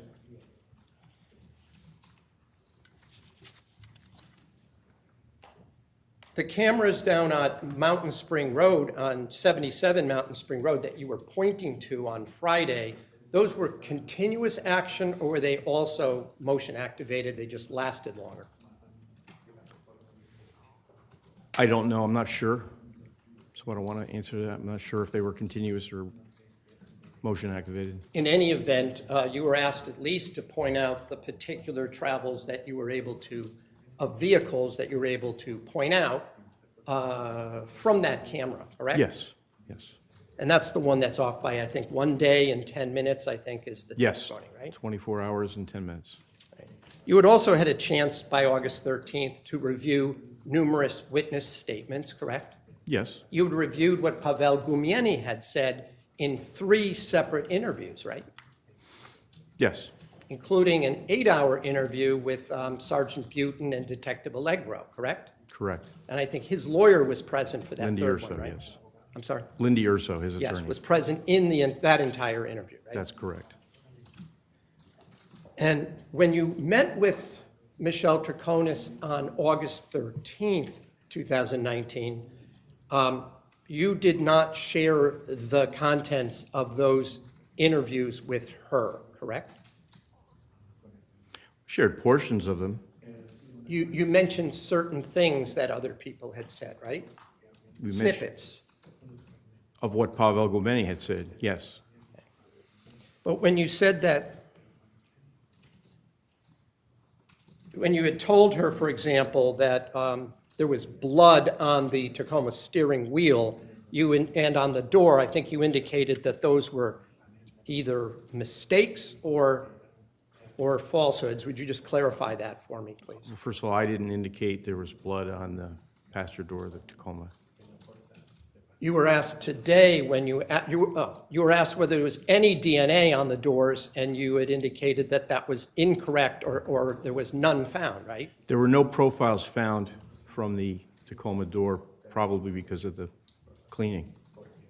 Well, you told Ms. Troconis during the interview that the luminol proved there was blood all over the door when officers went in and took pictures, right?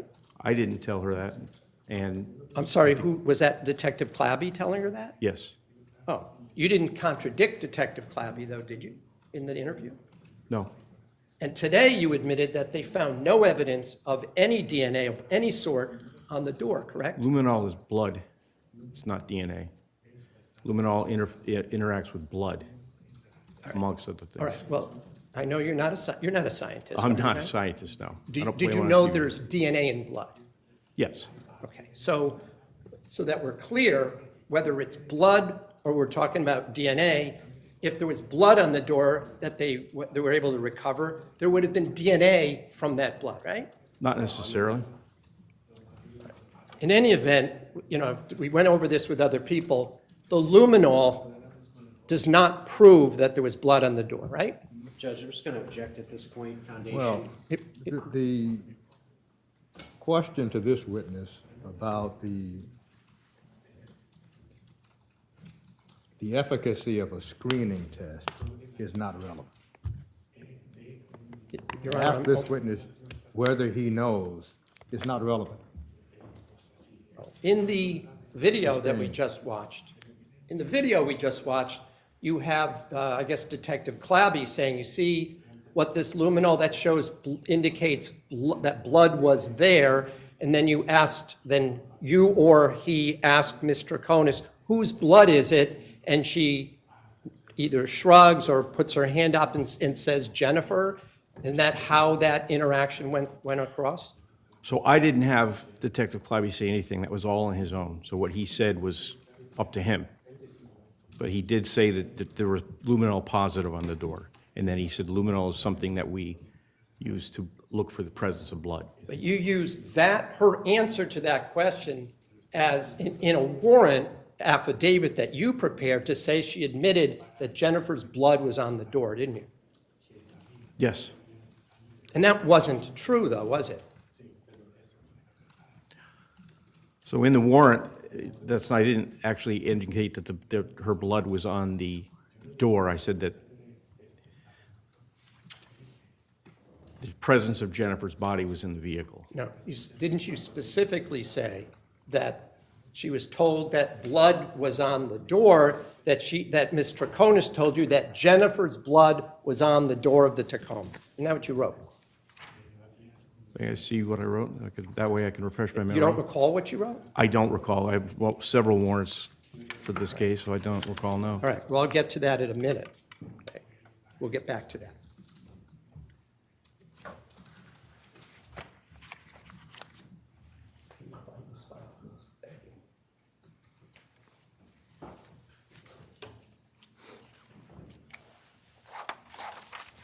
By the way,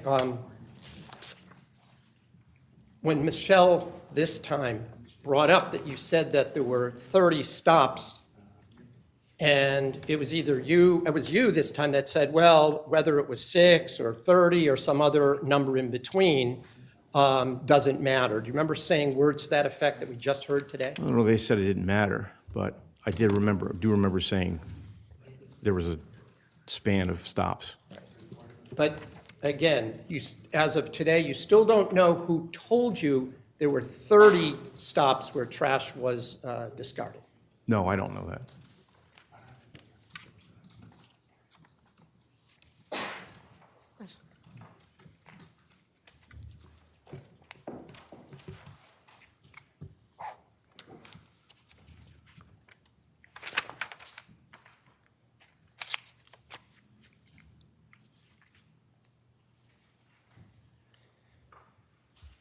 You would keep note if my client told you something that contradicted what you had heard from other people, right? Say that again? You would note if Michelle said something to you that had contradicted something that someone else had said, right? Yeah, yes, I would. But you didn't know at the time whether it was what she was telling you was accurate or what the other people were telling you were Judge, I'm accurate, just going to right? object to asking him to opine on the accuracy of other people's information. To the Well, contrary. I'm saying- Apparently, the question is, if other people told you something that contradicted what Michelle Troconis told you at the third interview, you would bring that up. That's how the court understands the question. Right. And the objection is, Well, Judge, the question was phrased somewhat differently. He indicated you have no idea whether or not what my client said was accurate or what someone else said was accurate, and I don't think the detective should be opining on the accuracy of other people's, other declarants' accuracy. well, the court understood the question differently. As the court stated, the court understood the question to be when other people essentially reported something that contradicted what Michelle Troconis said to you at that third interview, you would bring that to her attention. At least that was the preliminary question. So the court will allow that question. Would you re-ask, Counselor, Sure. please? When somebody told you something that contradicted what Michelle was saying to you or said to you, did you bring that to her attention? At times, But not all the times, right? no. She also volunteered stuff and told you stuff that you didn't know about, right? Again, that's the nature of a interview. We're seeking for information. But for Looking for the example, truthful information. But for example, today you were asked by Mr. McGinnis, had Ms. Troconis mentioned picking up the phone at 4 Jefferson Crossing on the morning of May 24th, 2019? Do you recall him asking you whether she had previously mentioned that to you? It's different than what she said in the second interview. No. My question is, did he ask you whether or not she had mentioned that in her first or second interviews? He did not. Oh, she did not. No. My question is, did he ask you that today? Oh, yes, he did. But she is the one who told you, she picked up the phone when it was answered, correct? Again, the that's call not from Greece. what she told us in the second interview. I don't know which interview you're talking about. She said in the second interview she didn't know where the phone was. She thought it was with photos. In the third interview, she indicated she picked up the phone. It rang. She picked it up, and it was Andreas. She did tell you that that Kent Mawhinney was in the office, though, didn't she, previously? Yes. And she told you today, in what we watched today, that when the phone rang, Mr. Mawhinney looked at her and said, "Aren't you going to answer it?" or words to that effect, right? That's what she claimed, yes. Now, you checked with the neighbors. You knew that Kent Mawhinney was at the house at that time, correct? Yes. So there's actually video from across the street, correct? From the Swanson's house at 1 Jefferson Crossing, right? I don't know that for a fact. Well, didn't somebody go through all of the videos? They're in evidence here. I didn't, so I don't know that for a fact. All right. You need to activate it. Is this the one? Well, before we proceed, the witness has already admitted that investigators knew that Kent Mawene was at Fort Jefferson Crossing.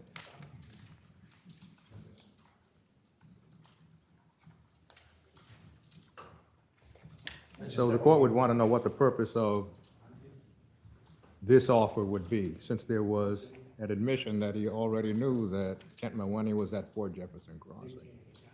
Well, on Friday, the jury got to see for maybe the 8th time, video of people traveling back and forth. They have 2 videos, 30 seconds each, which already were in evidence, but I'm separately marking them so the jury wouldn't have to go through the 30 or 40 clips that I'm just going to show the witness. Does it concern Kent Mawene being at Fort Jefferson Crossing? Yes. Well, the witness has already admitted that. He discovered through investigation that Kent Mawene was at Fort Jefferson Crossing. But the jury hasn't seen the specific video, so during Well, cross-examination. it's unnecessarily cumulative. It's not to contradict the witness. It's to affirm what the witness just said. But cross-examination is not just contradiction, Your Honor. It's to affirm and supplement, if you will. The state's not objecting. I don't have an objection, Judge. So this is KK.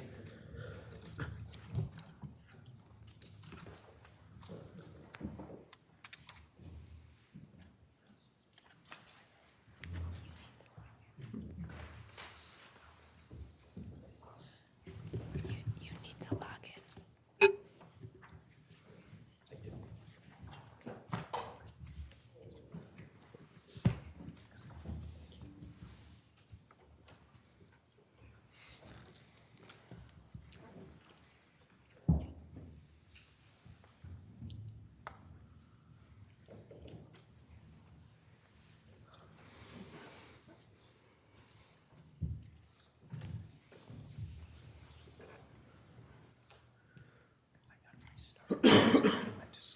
We're gonna have to restart it. When it restarts, let me know. Okay.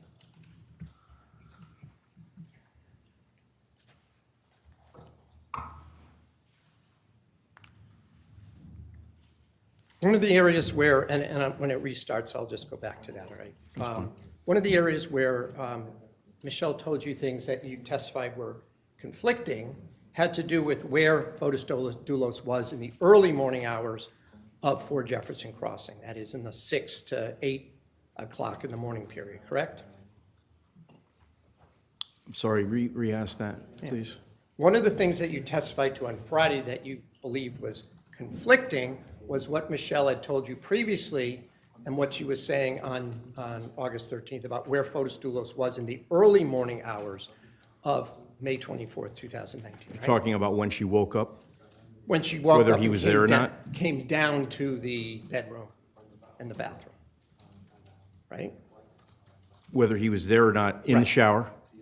Well, whether he was in the shower, whether he was there, just there, period, right? Yes. Now, you believed, and one of you, either you or Detective Clabby, said that he was down in New Canaan that morning, right? I don't remember. Can you clarify which interview you're referring to at this point? Yeah. In the third interview, Okay. you stated in words that you believed that he couldn't be there because he was down in New Canaan committing an offense, right? That was our belief, yeah. Yes, And you agree that he could not be in 2 places at once, right? of course not. You had already told Michelle on at least 2 previous occasions that she was wrong or false when she said he was there, right? That he was in Farmington that morning, right? I don't know how many occasions we told her that she was wrong, but it was our belief that she was not being truthful with us. But she also had told you previously that maybe she was wrong. Didn't she say that? Well, again, I'm going to object, Your Honor, to the vagueness of the question. Maybe she was wrong about what? About where Mr. Dulos was And which that interview? morning And on which May interview? 24th. Which interview? I think the question needs to be sharpened, Judge. Well, it was being sharpened at the same time the objection was being made. So, I'll rephrase it. yes. Didn't she tell you after you told her certain things such as about the DNA, the science rather, that she may have been wrong and thought that he was home that morning? Again, I object, Judge. He did not indicate which interview. There's 3 interviews. I'm talking about previous to August 13th. Didn't she already say that to you? So again, I object. Overruled. So in interview 2, she claimed initially that Fotis was there that morning, and then she admitted that she didn't see him that morning. But she may have been wrong, but she thought he had been there, right? I don't remember her saying she may have been wrong. She certainly gave conflicting stories. Okay. Now, by the 3rd interview on August 13th, you came right up the bat and said, are you going to admit that you lied to us, or words to that effect? That you were less than truthful, yes. Okay. But she said, I would not call that a lie. Didn't she say that to you? Objection, Judge mischaracterizes the evidence. Well, this witness can determine how this witness wishes to respond. So this witness can respond in any way this witness thinks under oath is truthful. So overruled.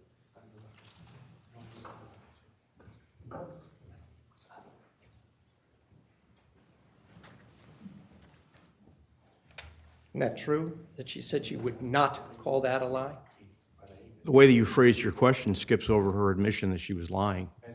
Didn't she specifically say she was not lying, that she said she would not call it a lie? That's, when she said yes to the answer to the question of whether you were being less than truthful, are you willing to admit that? And she says yes. And then she characterized it as something other than a lie, which I'm not sure what it would be other than a lie. Okay. Didn't she also tell you that based on what you had told her, he couldn't have been there that morning?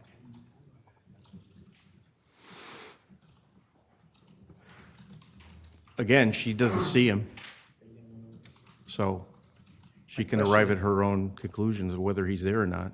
My question is, didn't she say, didn't we all hear in this August 13th interview that she said, based on what you've told me, he could not have been there? I believe I do remember her saying that, yes. It's about 1 o'clock. What we are going to do is stand in our lunch and recess until 2 o'clock. Ladies and gentlemen, please do not discuss the case.